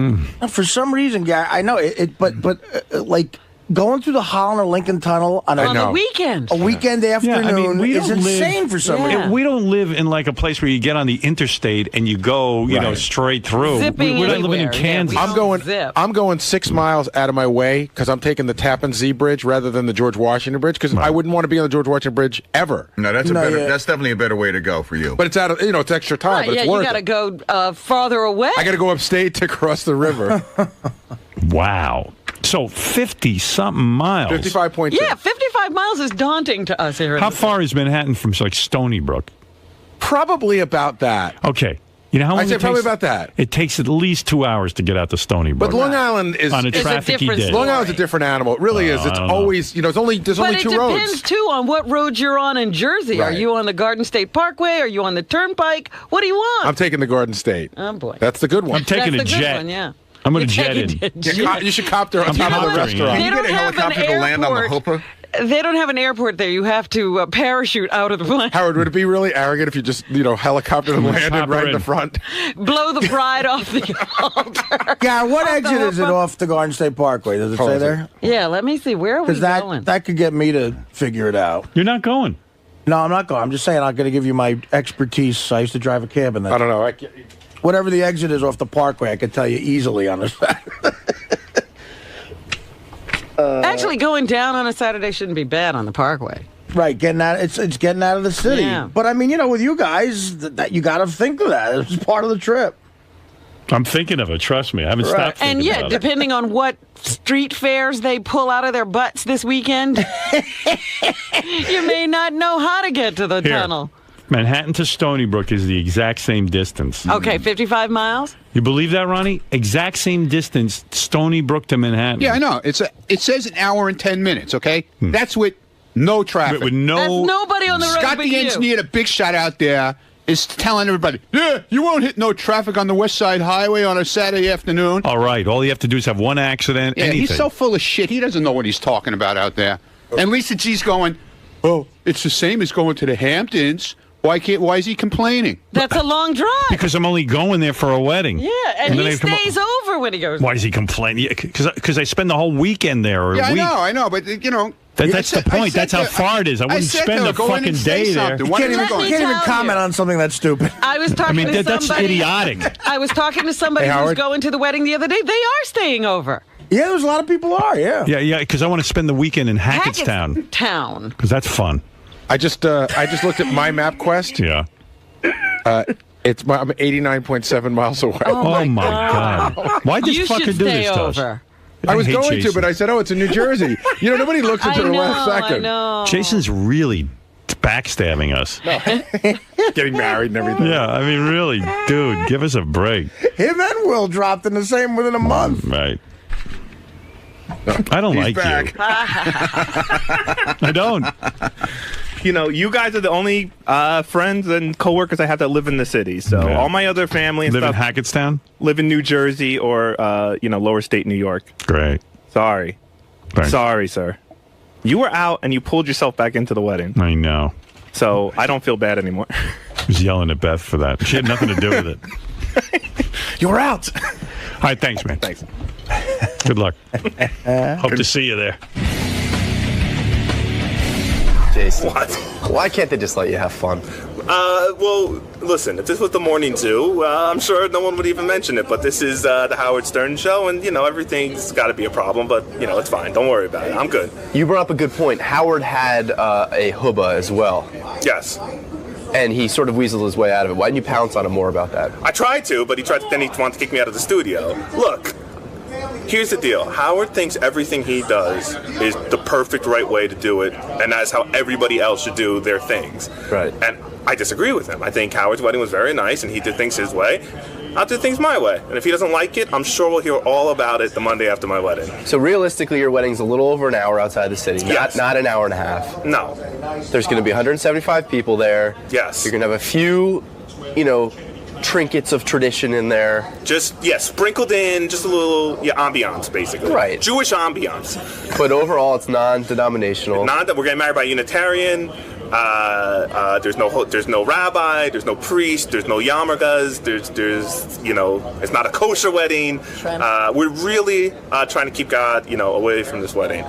Right. So that's it. And if Howard's got a problem with my chuppah, then I don't know. Maybe he'll lose sleep over it, but I'm fine. Hopefully he'll have a couple of his vodka drinks and loosen up and have a good time. Oh, please, I beg you, please. Someone get a few drinks in Howard so he loosens up and has fun. Please.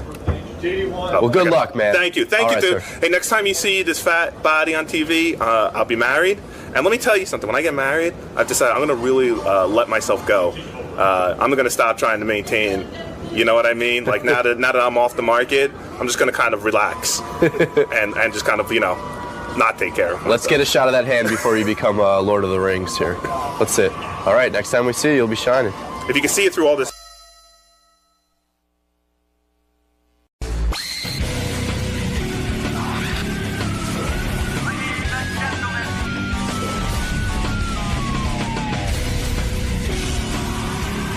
Two people now instead of one? I don't know. What is this?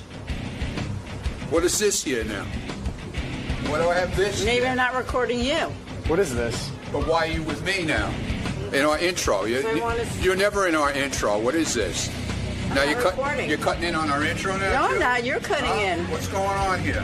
I'm waiting for Flav. Who? Flav. Who's he? Old friend of the show. Flav. Yeah, man. Flav, what's up, bro? What's up, baby boy? How you doing, man? Like a cold in the closet, hanging in there, baby. Nice. How you doing? Good, man. Thanks. So what brings you back to the show? My boy Howard, man. Not only that, but my brand new movie we got coming out called Nite. Nice, man. So excited to be back? Yeah, man. Yo, what's up? You nerd? It's been a while, man, right? Yeah, it's been a little minute, man, but it feels good to be back, man. And I can't wait to personally get face-to-face with my boy in there, because y'all know Howard's my man. All right, man. For years, Howard's been my man, and for years, Howard's going to always be my man. Y'all know what time it is. That's right. Flavor's here. And I got to tell you, I feel responsible for his career. I'll tell you why. Wow. We used to have Flav on the show all the time. I remember. And this is back in the day after Public Enemy was successful, that Flavor was kind of down on his luck. No one was paying attention to him. In fact, he was scalping tickets in the Bronx to make a living, Flavor was. Had him on the show a couple of times. Of course, Mark Cronin heard him, invited him on Surreal World. Wait a minute. You mean after Public Enemy, he was scalping tickets? Oh, yeah. I mean, they had kind of run their course. Yeah, they're... And I'll tell you. And then we had him on, and then Mark heard him on our show, and then invited him on Surreal World. Right. And Surreal World led to Flavor of Love, and now the whole world's in love with Flavor Flav, but he was down on his luck. And I feel that, Cronin listens to the show every day, and when he hears something good, he grabs it. Look, there he is. That's the famous Flavor Flav. Yeah, man. How you doing? What? Come on. He's going right past the mic. See my man, what's up, Hold baby? on. How you doing? You look good, man. Thank you, man. Thank you, man. Tickets. Anybody want tickets? You're shot out of a cannon, Flav. I was taking... Then you got your clock on, all your jewelry? Yeah, everything's making noise now. Calm down. Hey, what's going on, girl? How you doing back there? I'm good. Huh? Flav, I was taking... You running for president, too? You behind the bulletproof booth.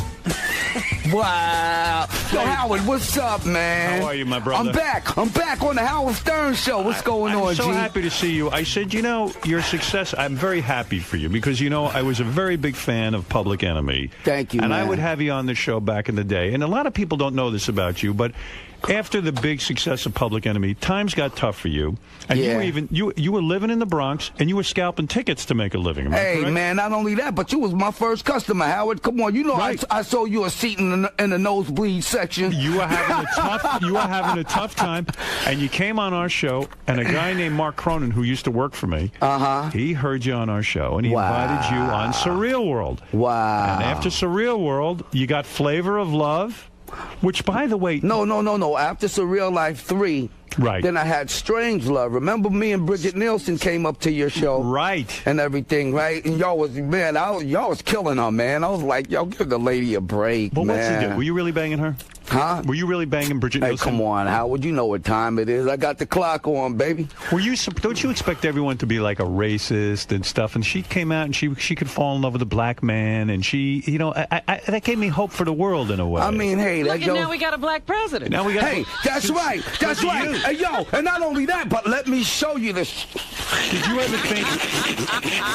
Yo, that's hot. You like that? I like Did you ever think there'd be a black president in your lifetime? Honestly, I ain't think that it can ever happen, you know what I'm saying? You know, because of the way that the world is today, you know. But I figured that one day times would change. Did you think a Jew would be a president before a black guy? Hey, man, well, it was a few Jewish guys that was president anyway, right? No, never. Oh, word? No. Oh, well, that's getting ready to happen, too. The Jews getting ready to pop in the White House after Obama. You think it's starting a trend, huh? Yay. Do you consider Obama to be black? Now, let me ask you this. This is a big controversy. You know, he had a white mother. He was raised by white people. You're a real black man. I mean, you're black. You have you're full African descent. I'm trying to tell you now, Howard, word up, man. I stay in the sun to keep my color. Right. You're never embarrassed to be black. You are always the proudest to be black. Yes, you're always definitely. a man of pride. Do you really consider this to be a black president, or are we yet to see a black president? I sure do consider him to be a black president because he has black blood running through his veins. But will we ever get a real black president? I mean, like someone like yourself, who's a real black man. Yeah. You know, and you know who it's going to be? Flav. Oh. I'm going to run for president, man. Please vote for me, Howard, man, and I'll keep you on Sirius Radio for about 80 more years. Describe to me about TV, for example, when you were with Bridget Nielsen. Get back to that. When you were on that show with Bridget Nielsen, who used to be married to Sylvester Stallone. Right. She was considered a great beauty in her day. And when you got her, okay, she let it go a little bit. You know, she wasn't the Bridget Nielsen when she was younger. Right. Was it tough banging her? You've had a lot of beautiful women. Well, see, let me say it like this, Howard. You know what I'm saying? You know, Bridget Nielsen, man, she's a great person, man. We had a great relationship. Was it a love? Was it real? A great friendship relationship. You know what I'm saying? And yeah, it was real. It was in real. Other words, there was and the intercourse. reason why it was real, Howard, is because you know me, man. I don't discriminate, man. I don't see color. No, I like that about you. You always you know what I'm saying. Who ended it? You ended the relationship, I guess. Well, honestly, we both did. You know what I'm saying? Because I mean, you know, she had a family over in Italy. You know what I'm saying? And then I got my family here in New York, you know. And how was the pussy, though? Was it good? Hey, well, see, let me say it like this, you know. Be honest, Flav. Huh? Hey, I'm always be honest, and I'm always be nice. Was it too big? Was it too big? I mean, hey, check this out. Honestly, you know, that area right there, man, I got to stay away from. And the reason why is because, you know, that ain't. That's not cool. You're a gentleman. Yeah, man. Yeah. And I love Bridget. Did you go down on her? I love Bridget, man. Did you go down on Bridget? I was already down on her. She's 6'2", man, and I'm 5'8". What you talking about? So you made a lot of people thought it was just for the cameras and all this. You know. I mean, well, it was for the cameras too. You know, we had to do our thing and make our money and survive, and feed our families and everything. But yeah, it was real though. So when you were doing this show with Bridget Nielsen stuff, VH1 is infamously cheap. They don't pay a lot of money for their shows. You have like whatever show you're in, whatever reality show you're in, it's #1 on the network schedule. Thanks, and that's man. the truth. Did they really give you the money, though? Did you see the money? I didn't see it like I wanted to see it, but I got to see something. All right, and as I described, you were down on your luck at that point. You were having you have to make ends meet and all that. Around at what time was I down on my luck? When you went to the reality show, Surreal Life, right? I mean, you weren't rolling in dough. Well, it's not like I was. Yeah, I wasn't really rolling in dough, but I wasn't really down on the luck. Yeah, because I was still moving around with Public Enemy. We still moved around across seas and everything. You know what I'm saying? But this has made you like internationally famous, right? Hey, man, I'm the brand new Howard Stern of the business, baby. It's the truth, and you're a great personality. You know how to mix it up in front of the camera. You always were dynamic. You always were a little bit crazy, and people like that. And you're able to be interesting. People like to watch you. And this guy, he's always had the type of life that was interesting. Tell Robin and my audience how old you were the first time you banged a girl. Were you not 6 years old? I'm trying to tell you now. I sure was 6 years old. Wow, man. How did you know that? I know about you. Because I told you all a long time ago. We have the girl here. Yeah, she's going to walk in right now. Huh? No, I'm joking. Hey, that would be amazing. That's the first time I've seen him look afraid.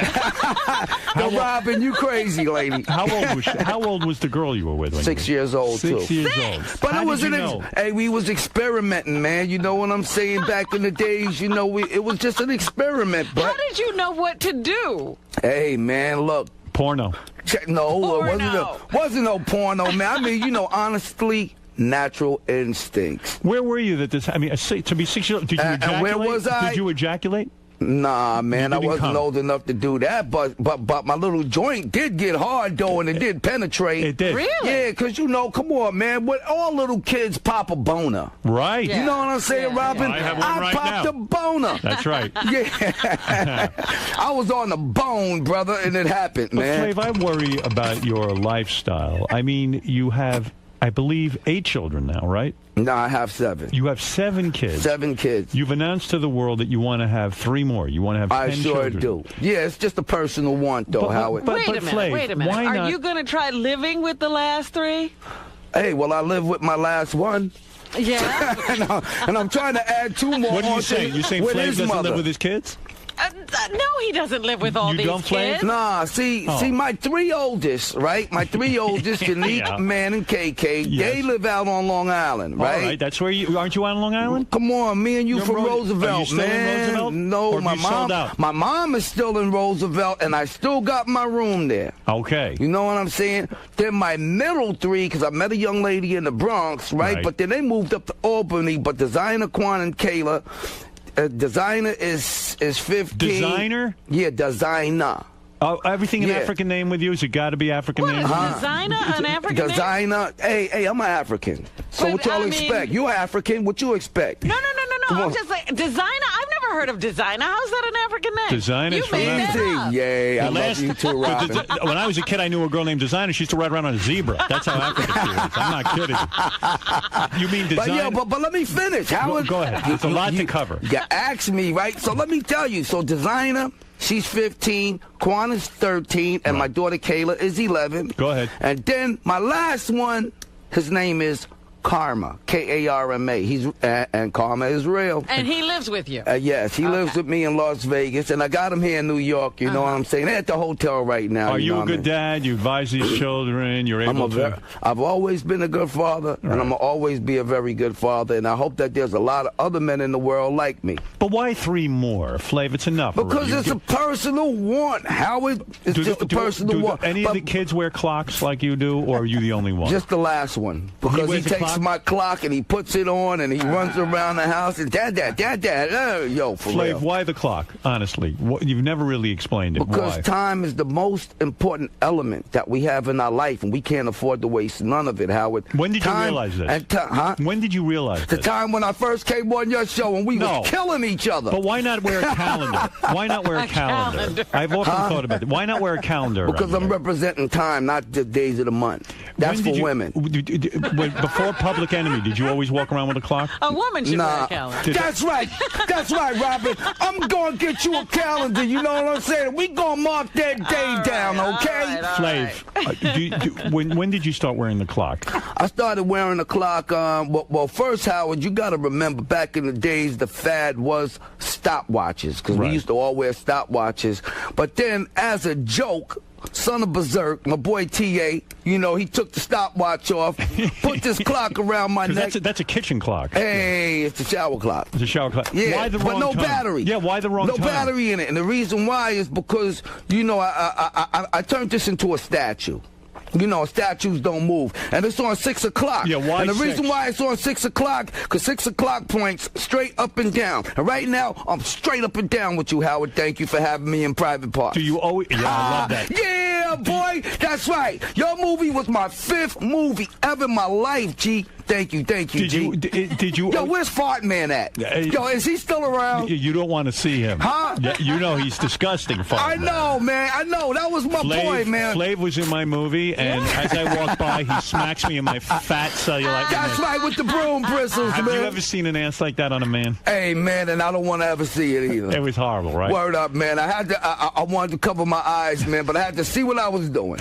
You know what it is? That's an ass of the life of a veal. I mean, I sat basically on my ass my whole life. You're very active. Word up, man. I was not active. I sat in my room and hid.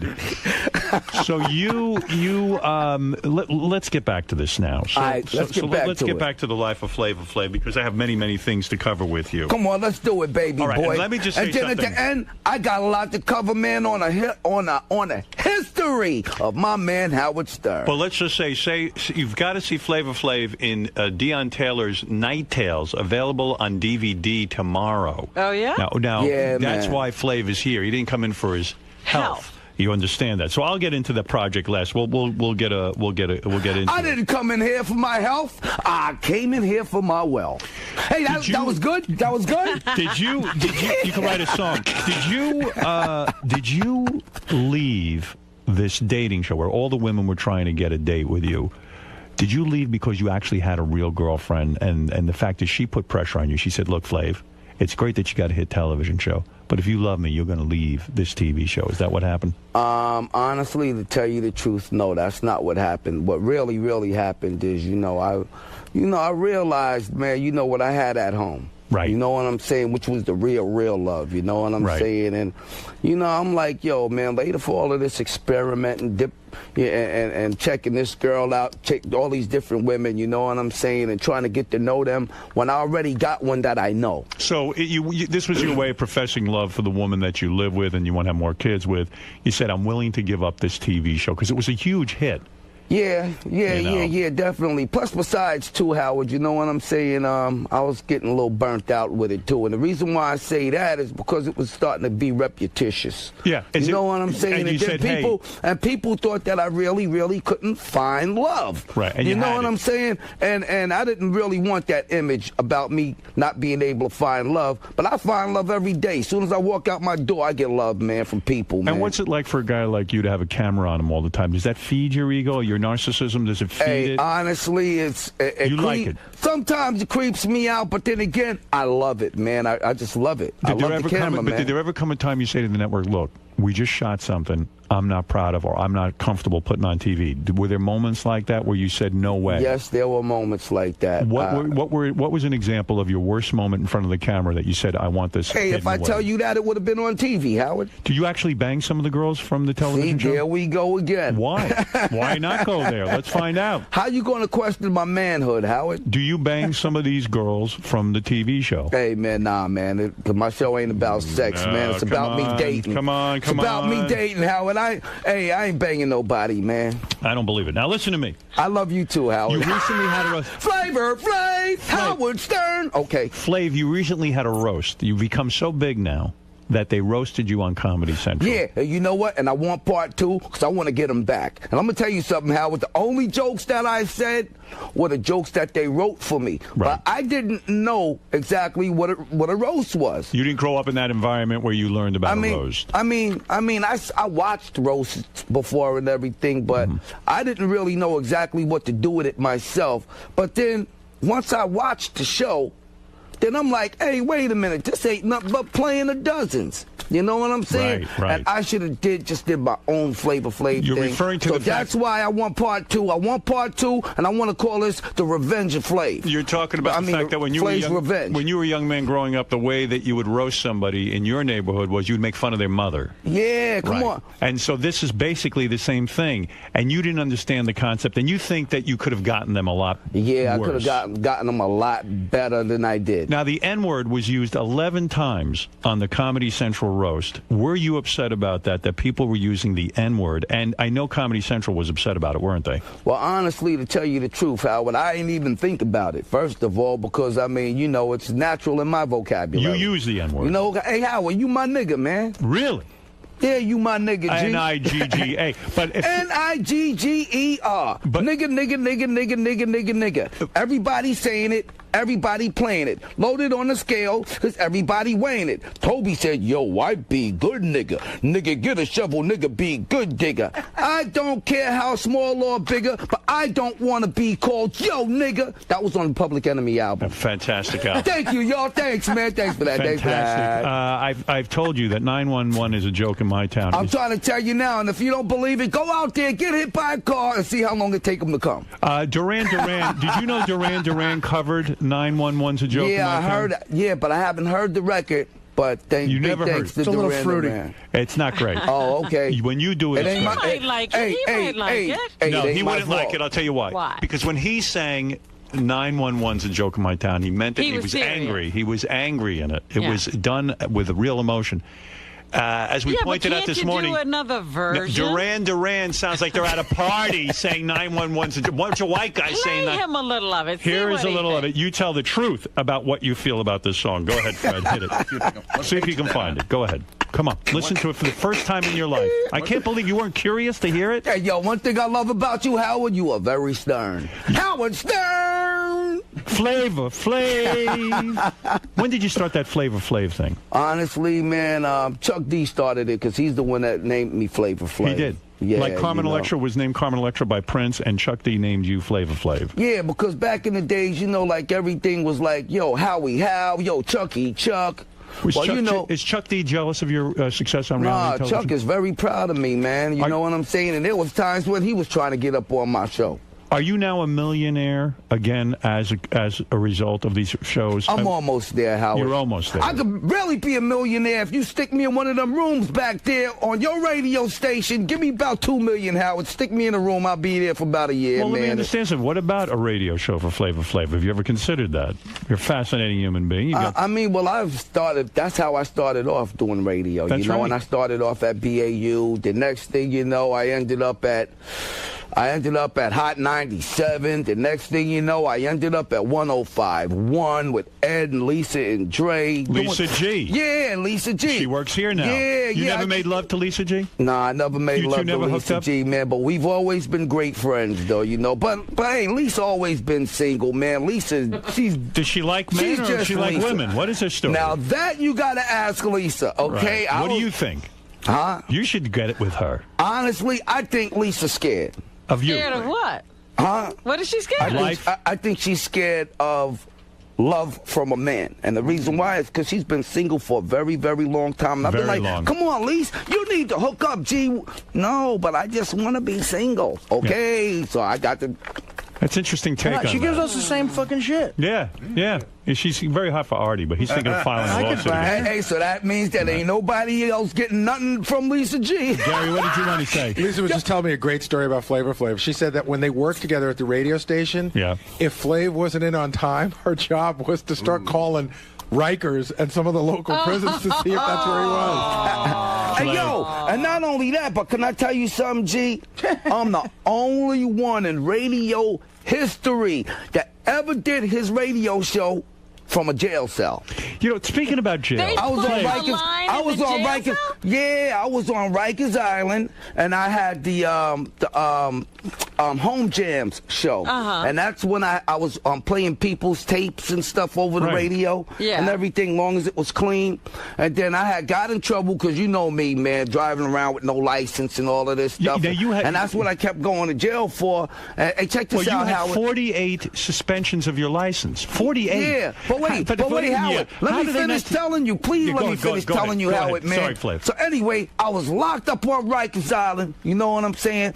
And I had to do my radio show. So I had the guards call the radio station and everything. And then they brought me the phone to my cell and everything. And I was doing my radio show from a jail cell, G. I'm the only one in Hot 97 history ever did it, man. A radio history, period. But Flav, this is why I worry about you.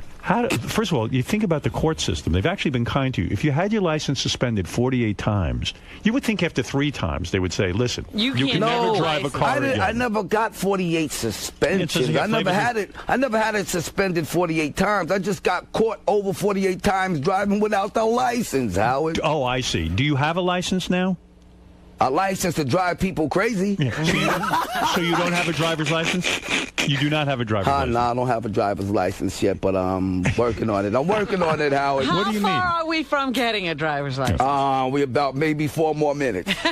No, you passed the written test, right? I passed the written test. I passed all of that, man. It's just that I just got to get the license. So did you ever have a license? I sure did. Matter of fact, my license was a Class 2 because before I started doing all of this, I was a school bus driver. So why didn't you just, all you have to do is carry your license with you when you're driving. I mean, it's so simple. I know, Howard, but if it's suspended, Howard, you can't carry a license. And if it's revoked, you can't carry it around. I see. Your license would get revoked, and then you would go driving anyway. And I had to get around, Howard. And then you'd go to jail. Are you afraid of jail? I mean, does jail scare Flavor Flav at all? I'm not scared of jail, but I'm smart enough not to go back there. Because, I already was there. I know what it's about, I mean, I do want to go back to the jail and give back to a lot of the inmates, you know what I'm saying? I just want to go back and let everybody know how good that it is on this side of the wall. You know what I'm saying? And when they get out, they should be able to stay here. What was your longest stint in jail?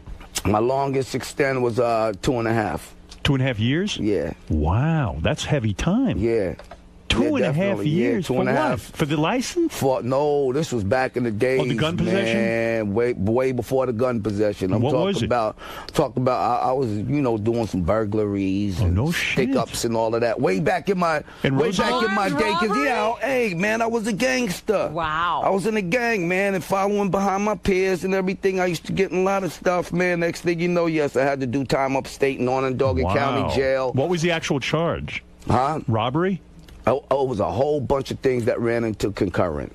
When you did armed robbery, were you at least nice to the people? I mean, you didn't, You said, I was nice to the people. Hey, give me your money or I'm going to shoot you. Make me shoot no you. kidding. With a smile on my face. Did you feel guilt or remorse over doing stuff like that? Not then. No. Now I do, though. Right. Now I do because I know it was wrong. You know what I did. But back in the days, I was the man. What do you think it was, like, in your background that said to you that was okay to do? Like, did you just... Is that... What said... You know what said to me it was okay to do? My friends. Everyone was doing it. Yeah, what about not only parents? that. Were your parents? And not only that, but the gang that I was in, some of the stuff I had to do. If I didn't do Initiation kind of stuff. Hey, and if you didn't do it, they'll clip you. There you go. Did you ever hurt anybody?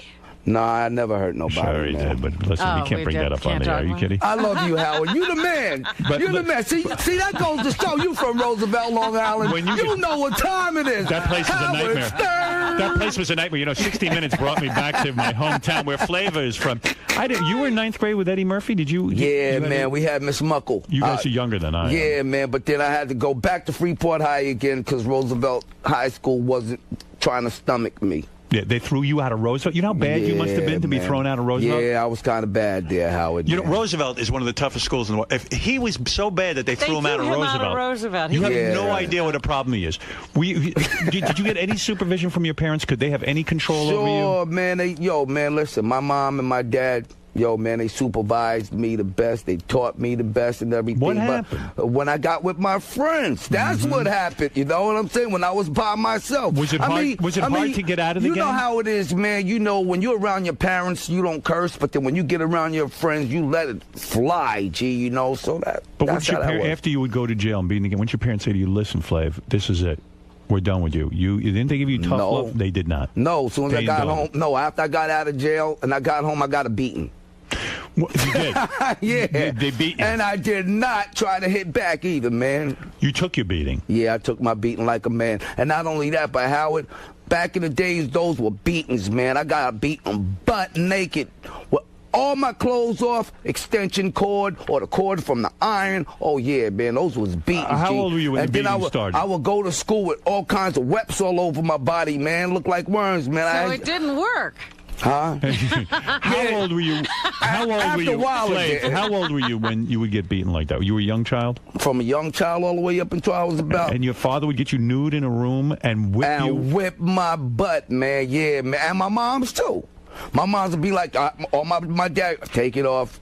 Take it all off. Take the drawers off, too. Isn't that now, humiliating? Get over here. Bang, bang, bang. Be like, yeah, okay, yeah, Then I start laughing and shit. And then when I start laughing, then they beat me more. And you know, let me ask you something. You ever been to a psychiatrist? One time before. Yeah. And did you ever sit down and think about how sad that is? And when I sat down with the psychiatrist, I ain't gonna lie, Howard, I ended up shrinking him. Hold it, Flav. I'm serious, man. Do you ever think about your life seriously, without the smile, without the laugh, and without laughing at it? The severe beatings and abuse you took.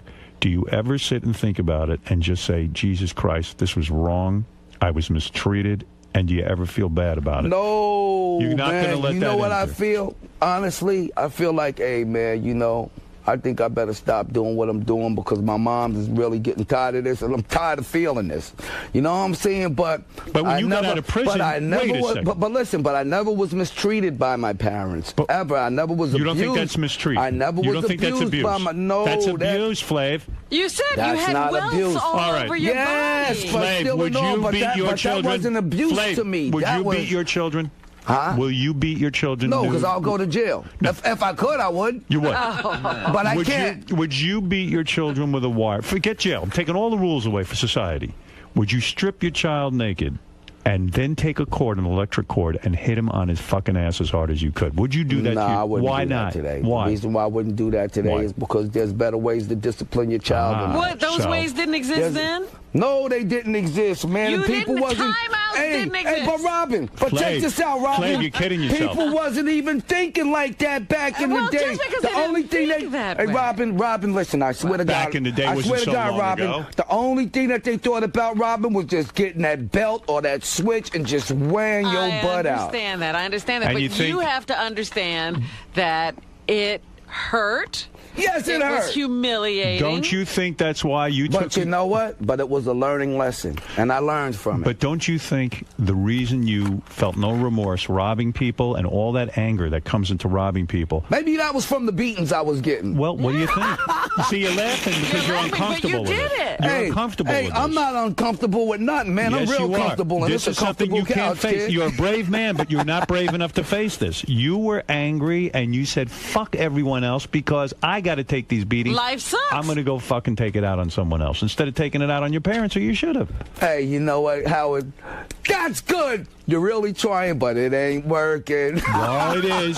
The laugh, you can hide behind that laugh. Hey, yo, check this out. Hide no, behind I'm the not laugh all laughing you behind want. the laugh. I'm not hiding behind the laugh. You're You hiding hiding. behind the microphone. No, I'm not. You're hiding, My nose. Howard. Come out wherever All right, you are. I'm hiding a little bit. Nah, Howard, everything's good, man. I'm not. I mean, you know, I was never abused, man. I never were. was mistreated Flav, by look my at me. back. In all Ma! seriousness, let's stop the Ma! showbiz. Howard Stern is trying to say you would bruise me, Ma. Yes. Come up here. Come up here. Bring her up. Come up here. Bring her up. Yup. And when my I'll mom talk to her. And when my mom's come up here, she's gonna strip you naked, Howard. Let her and try. she's gonna beat you with the extension I'll cord break her and arm. the iron cord. I'll break her arm. And then the whole world is gonna break your arm. No. And you listen to me.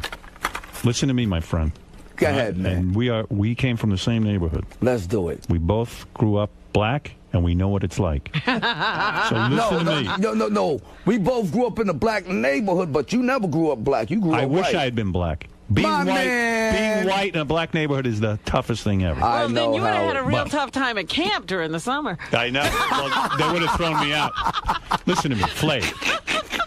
Now you living in the Bronx? Nah, I live in Las Vegas and, you do? and L.A. I lived in the Bronx for 14 years, though. So you're doing well. I'm Yeah, really I'm happy doing- about it. I'm Giving up doing the well, East Howard, Coast, man. Here, I was going to play you. Giving up the East Coast. Kinda, yeah. And the reason why is because I'm having more fun out on the West. What's the worst thing ever happened to you in jail? Me getting jumped by the guards, by the COs. Really? Yeah. Were you being a pain in the ass, or you were just minding I your own was business? just chilling, man. You know what I'm saying? And they wanted to make a name for themselves. So, hey, let's beat up Flavor Flav. So now they can run around jail saying they beat my ass. How bad was the beating? They kind of stomped me in the head, kicked me in the chest and in the face and all that. You know what I'm saying? This was in the 6th building. And you have to take it, don't you? And the 6th building on Rikers Island. And do you know what? I tried to take it to court and still didn't win. But it was okay for your mom to do that to you? Huh? It's okay for your mom to do that? Damn right. Only my moms can do that to me. Anybody else, believe me, I catch them, they dead. So you were a grown man when you came home from prison and your parents whipped you naked. I mean, they saw your cock and balls and everything. Well, I wasn't a grown man. The last time I got beat like that, I was like 15 or 16, like that. Well, I mean, listen, it's a tough life. But not as a grown man. I mean, you know, as a grown man, then, you know, I might end up trying to strike back, bro. I'm so shocked you never, out of curiosity, listened to Duran Duran's version of 911's A Joke in My Town, a song you, of course, made famous and wrote. I heard that Duran Duran did it over. I'm going to play a little. Tell me, I want your honest opinion on it, because I listened to it for the first time myself this morning, and I had a problem with it, but I want to see what you think. Okay. I don't think it captured what you meant in that song, but listen and you tell me. A little bit, Fred. Okay. It's too happy.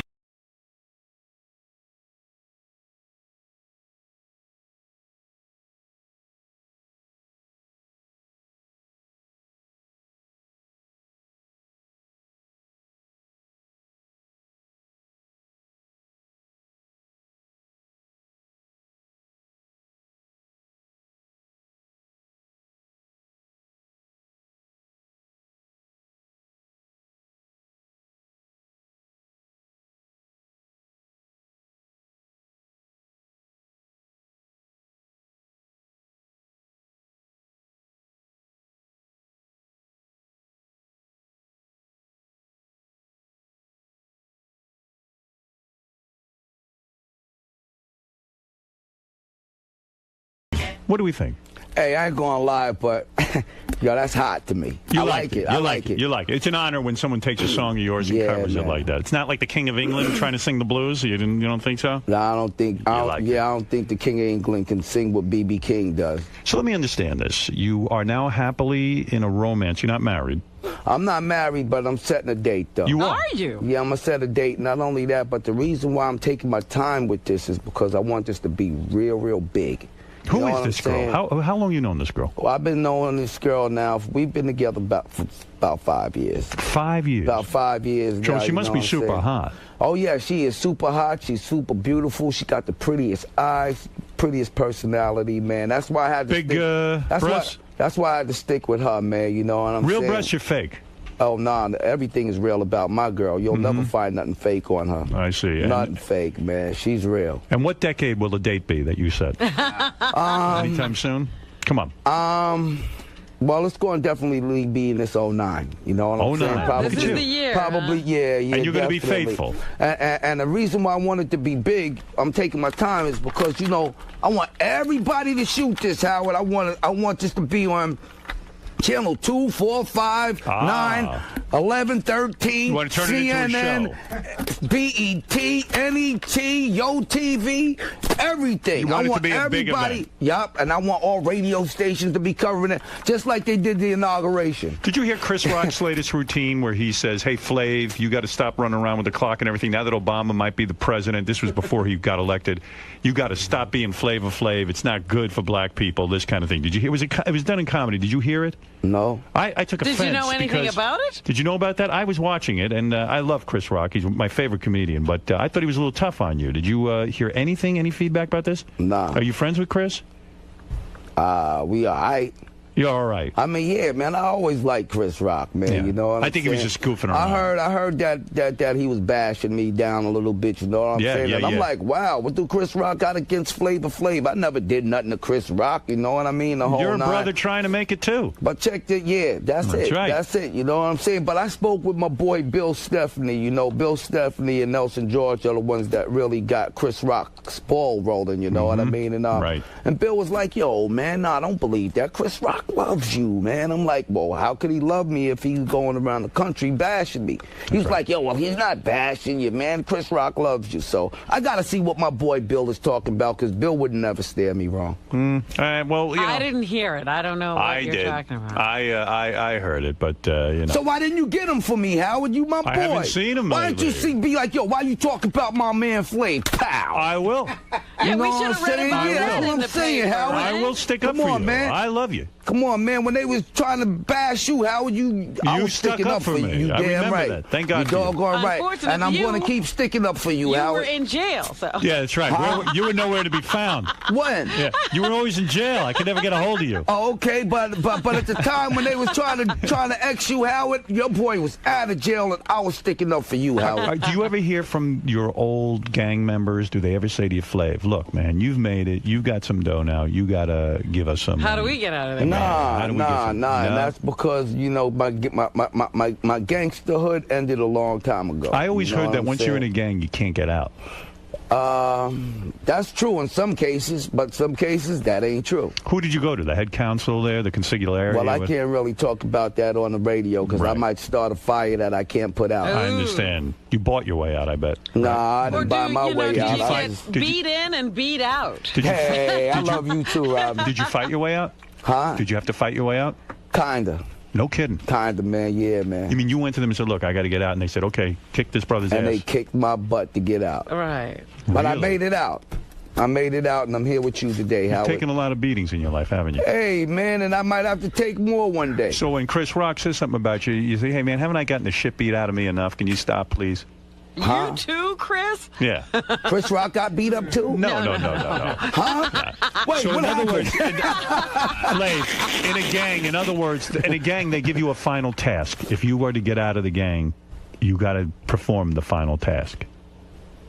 Right? In other words, you've got to prove to the gang, and then you have to fight your way out. Yeah, man. Damn, Yeah, that doesn't sound like fun. Yeah, They beat your ass to get in. I ain't then they gonna beat your lie, ass to it get was out. fun getting in, but it wasn't fun getting out. But don't they beat you up on the way in, too? Yes, ma'am, they sure Jeez. do. They sure do, Robin. Yeah. I've seen that in videos where, like the whole gang just stomps on And you. it's real. Why, though? Why do they have to beat you That's up? called initiation, and not only that, but they got to see if you man enough to be with the crew. If you man enough to be with if you can make it through this, you man enough to be with the crew. If you don't make it through this, hey, you can't hang. Did you feel bad when you had to beat up some guy who wanted to be in the gang once you were in? No, because they didn't feel bad when they beat me up, so I didn't feel bad when I had to beat somebody else up. I always say that about doctors. They always complain about they have to do rounds, you know, when they're interning and they work 15, 16 hours a day. And they go, well, why don't you stop that? You go, well, we had to do it, so now we're doing it. And that's true. It. That's true, Howard.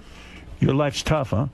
Yeah, not It's now, been a struggle. though. Not now, Now man. you're in a Life good is place. easy. Life is a lot easy now, you know what I mean? It'd be a lot easier, man, if I had your money. Wow. You are the man, Howard. Wow. Come on, man. Stick me in that room back there, man. I'll do about a year, man. I'll do about a year back there for Howard, man, on Sirius Radio. Well, Yo, you think I would be good on radio, though, Howard? Here's what I think about you. Serious, man. Do you think I would be good on radio, Howard? I think if you got real like you were here today, the way that when you got real about your parents and your life, and you got real about all the Flav shtick, I get it. But when you are yourself and you start to talk about gangs, you start to talk about what went on in your life, the beatings, everything. If you could just sit down and treat it like that, you would be one of the greatest radio performers of all time. Hey, can I tell you something, Howard? Yeah. I know how to do that. You do? Sure I do. Well, I'll tell you what I'll do. I'm going to give Tim Sabian the call. I'm going to tell him, give Flav an hour of his own. Let's see him get on there. And I guarantee you will be great. I think so, though, Howard. You know. I probably will blow up Sirius Radio, too, like you did. Imagine you just talk to some kid who's trapped in a gang on the radio who says, I don't know how to get out, Flav, and you advised him. And then he ended up getting out. That'd be great. Yeah, I mean, I would want to hear about this stuff. You've lived a life most people think is insane. Yeah. And they want to hear about it. And not only that, but I'm grateful, man. I thank God, man, that I still got this life. You ever right been locked now. up in a mental institution? Never, ever in my life. Anyone ever try to commit you? Never, ever in my life. Ever been so down that you didn't want to go on? Never, ever. Wow. Here, I'll Never, give you a sample show. I'll be a caller. I'll call into the Flavor Flav show and see how you handle it. You ready? Okay. Hello, Flav.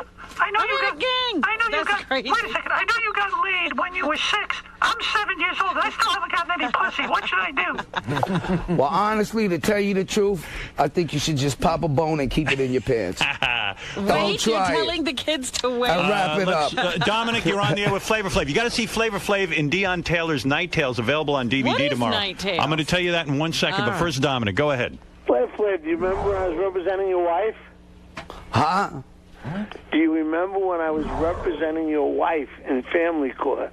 Oh, wow. You're back again? What grave did y'all dig this guy up from? Hey, are you in my movie Night Tales? Well, he was He's the lawyer in the movie Night Tales. Dominic, you were the lawyer against Flav in his divorce? It was actually a family court proceeding, and Flavor Flav happens to have the nicest kids in the world. Are you seeing them now? Thank you, man. Word up. I see all my kids, man. I be with all my kids. Really nice son and really nice kids that I met, and I hope he's being part of their lives. Are you? I sure am. He said bro. he is. Big time. Yeah. And my grandkids, too. You got grandkids? I got 4 of them.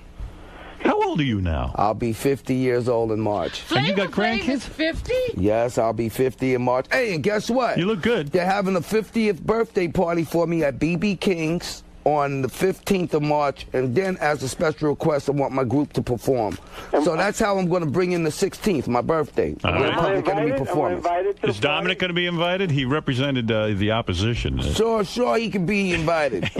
Come on down. Yeah, he'll introduce He'd like you. to see you, actually. I'd love to see him. What is it, Jen? Go ahead and say hi to Flavor Flav, whose Night Tales is available on DVD tomorrow, and we're going to find out what that is. Jen, go ahead. Hey, Flavor Flav, I wanted to ask you if you feel, do you feel bad for hitting that puppy, beating that puppy on the Surreal Life? Do you have any remorse for doing that? Oh, yeah, the puppy. Now, I think that's... Wow, that's big. That's big right there. But see, let me tell y'all something. You know, the average discipline for a puppy when he pees on the floor, you hit him across the nose with some newspaper. That's all I did. But then, TV, they gonna beef it up, so they kept running it and made it look like I was killing the poor dog. Flav, isn't it true in a way, though, this ties in with what you talked about earlier, that when you're abused so much as a kid yourself, I mean, what you describe is But really I never bad. was abused. Stop saying I was abused, Flav, Howard. you're being a denier. You were abused. I never was abused How can ever you say in my that? life. How can you say that you were beaten naked with electrical cords? But that wasn't abuse. That What was is it? discipline. It was called discipline, Howard. See, that's why you don't feel bad about the dog. There's a difference between discipline and abuse. The slave master used to call it discipline. Yep. Hey, no, that was abuse. The massa. Oh, you recognize I don't care it when what the slave. You recognize Listen, slave master's whether the abuse. massa. Wait, let me educate Slave you here. master's abuse, If but the my massa- mom, she disciplined. If the massa was abusing, then your parents were abusing. You don't know different than the massa. Wrong, Howard, come because on. see- Doesn't Come on. matter who's wielding the matters. cord. Doesn't matter who the massa matters. is. The massa comes in many colors, my friend. Yes, he does. Sing that. He comes in many colors. That's right. The massa comes in many colors. That's right. He comes in many colors. But you know what, though? That's My right. mom, she only comes in one color, and she don't come into the color of the master. Chris, go ahead quickly. You're the last one in on Flavor Flav, Dion Taylor's Night Tales, available on DVD tomorrow, and then we're going to find out about the project. Go ahead, Chris. Hey, now, Howard, how are you? All right. Flavor Flav, late night. First of all, Howard, if you think you're a bad-looking man, you ought to feel good sitting next to him. Who? Flav's a handsome man. Let me tell you, he's a handsome man. Anyway, back in the early 90s or late 80s, I had to spend 28 days. I got a 28-day deal, Nassau County Jail. Yeah. So, I could have paid a fine or did the time. I figured nice 28 days, nice and quiet in county jail in a barracks. Who's in there? Flavor Flav. This guy never shuts up. He talks. He talks non-stop. He talks in his sleep. Flav. In his sleep. And the sounds of this story, I think you stole my style. Right.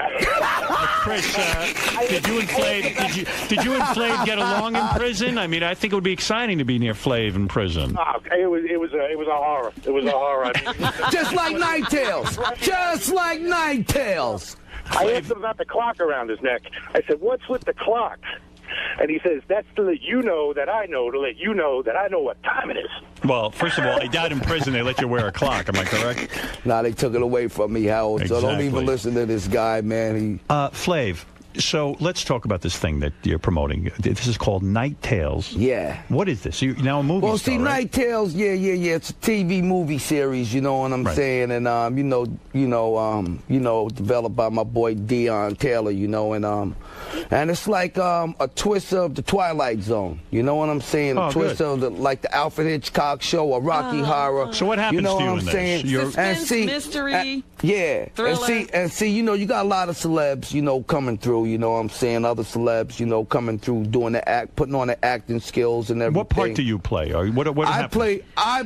I'm the Rod Sterling of the movie, baby. I start the show off. I tell you what it's about, and then you see the show. And then you're the host. Right. And then at the end of the show, then I come back on and I close the show. All right, so you're not in one of the stories. I'm the narrator, baby. I'm the narrator. I'm the storyteller. You know what I'm saying? And you're behind this. You've been paid I'm for this. I'm the brand, baby. I'm the brand. You're the brand. If this takes off, you'll be the Rod Serling of Night Tales. There you go. Word. And not only that, but Howard, we got a part for you. Would you come do Night Tales?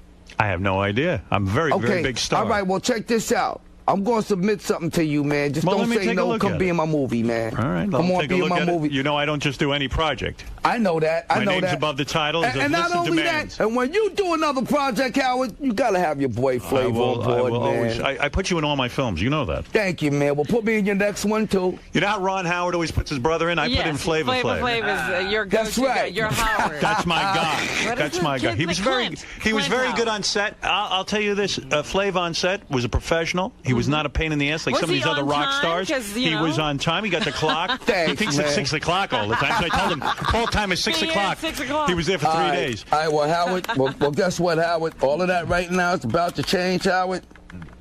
6. What time is that? Midnight. It's 12 o'clock. 12 o'clock. It's 12 o'clock. You know why I put it on 12? Why? Because 12 o'clock points straight up. And right now, I'm straight up with you, Howard. All right, thank you, Flav. That was good. That was good, Robin. That was good. That was good.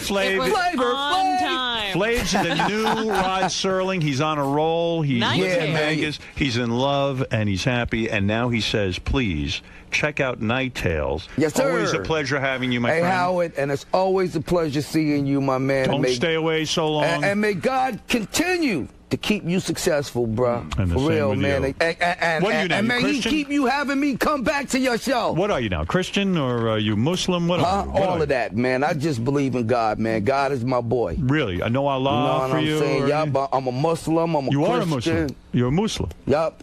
Assalamu alaikum. Wa alaikum salam. All right. I love you, big bro. You be good, man. Thank you, man. Yeah, everything's good. I promise you, man. Thanks, man. You look good. Yeah, man. I'll be 50 in March, man. Hey, listen. And if you're around, come by my birthday party. Okay, great. All right, at BB King's. We'll get all the information. Yeah, I'll make sure you get everything, Howard. I'd love to. Okay? All right. Continued success, my friend. Thanks, Howard. You take care, man. Great seeing you. All right. Hey, yo, don't be surprised, man. I might end up doing a radio show well, there's up the here. guy, Tim Savey. Hang on. We talked before. Underdog woman, Howard. Call him. Seriously. Okay. Do something. We'd love to have you. Love to. Are you serious? Wow. What do you like about doing Howard's show, man? You seem like you're still laid back. You guys get along so easy. Hey, well, you know, first of all, man, you know, me and Howard, man, we got a natural chemistry going, you know what I'm saying? That's called natural chemistry. A lot of people ain't got that, you know what I'm saying? But then again, also, another reason why I like doing Howard's show is because the personalities, man, you know what I'm saying? I mean, that's what makes a good radio show, great personalities. He's got a great personality. I got great personality. Personality walks, personality talks, personality smiles. Now, you might want to have your own radio show on Sirius, you said, right? Hey, man, do y'all think that I would make a real good radio show host? I think it would be the best radio show on Sirius. Behind For real? Howard. Yeah. Hey, yo, you know what? I'm going to have a brand new show. It's called Ask Lisa G. Hey, yo, Lisa, I love you, G. Yeah, that's right. That's right. Me and Lisa G, y'all better watch out. That's all right. Back together again. I know. Yes, sir. But yeah, Howard said that you're really great when you're real. Hey, well, I'm always real. I'm never fake. Well, you know what I'm never fake. Hey, yo, and you know what? He was asking me about you on radio. I know. And I told him that you might be scared of men. No. But I don't think you're scared of men. No. But Lisa, I gotta say one thing. You are dynamite in a bathing suit. Switched everybody to the front row. That's Boy, right, you saw me in a bathing suit. Man, she puts on a bathing suit. All right. Wow. Yo, what's up, money? Hey, man. How you doing, man? I'm right. I'm Benji. Nice to meet you. Benji? Yeah. All right, Benji. Good to meet you. Nice to meet you. All right, no doubt. You the man, baby. Man, Benji. That's right, Benji. That was one of my favorite shows. Benji, to Benji. Hold it down, baby. All right. Woo, that's right. This is the longest handshake in handshake history.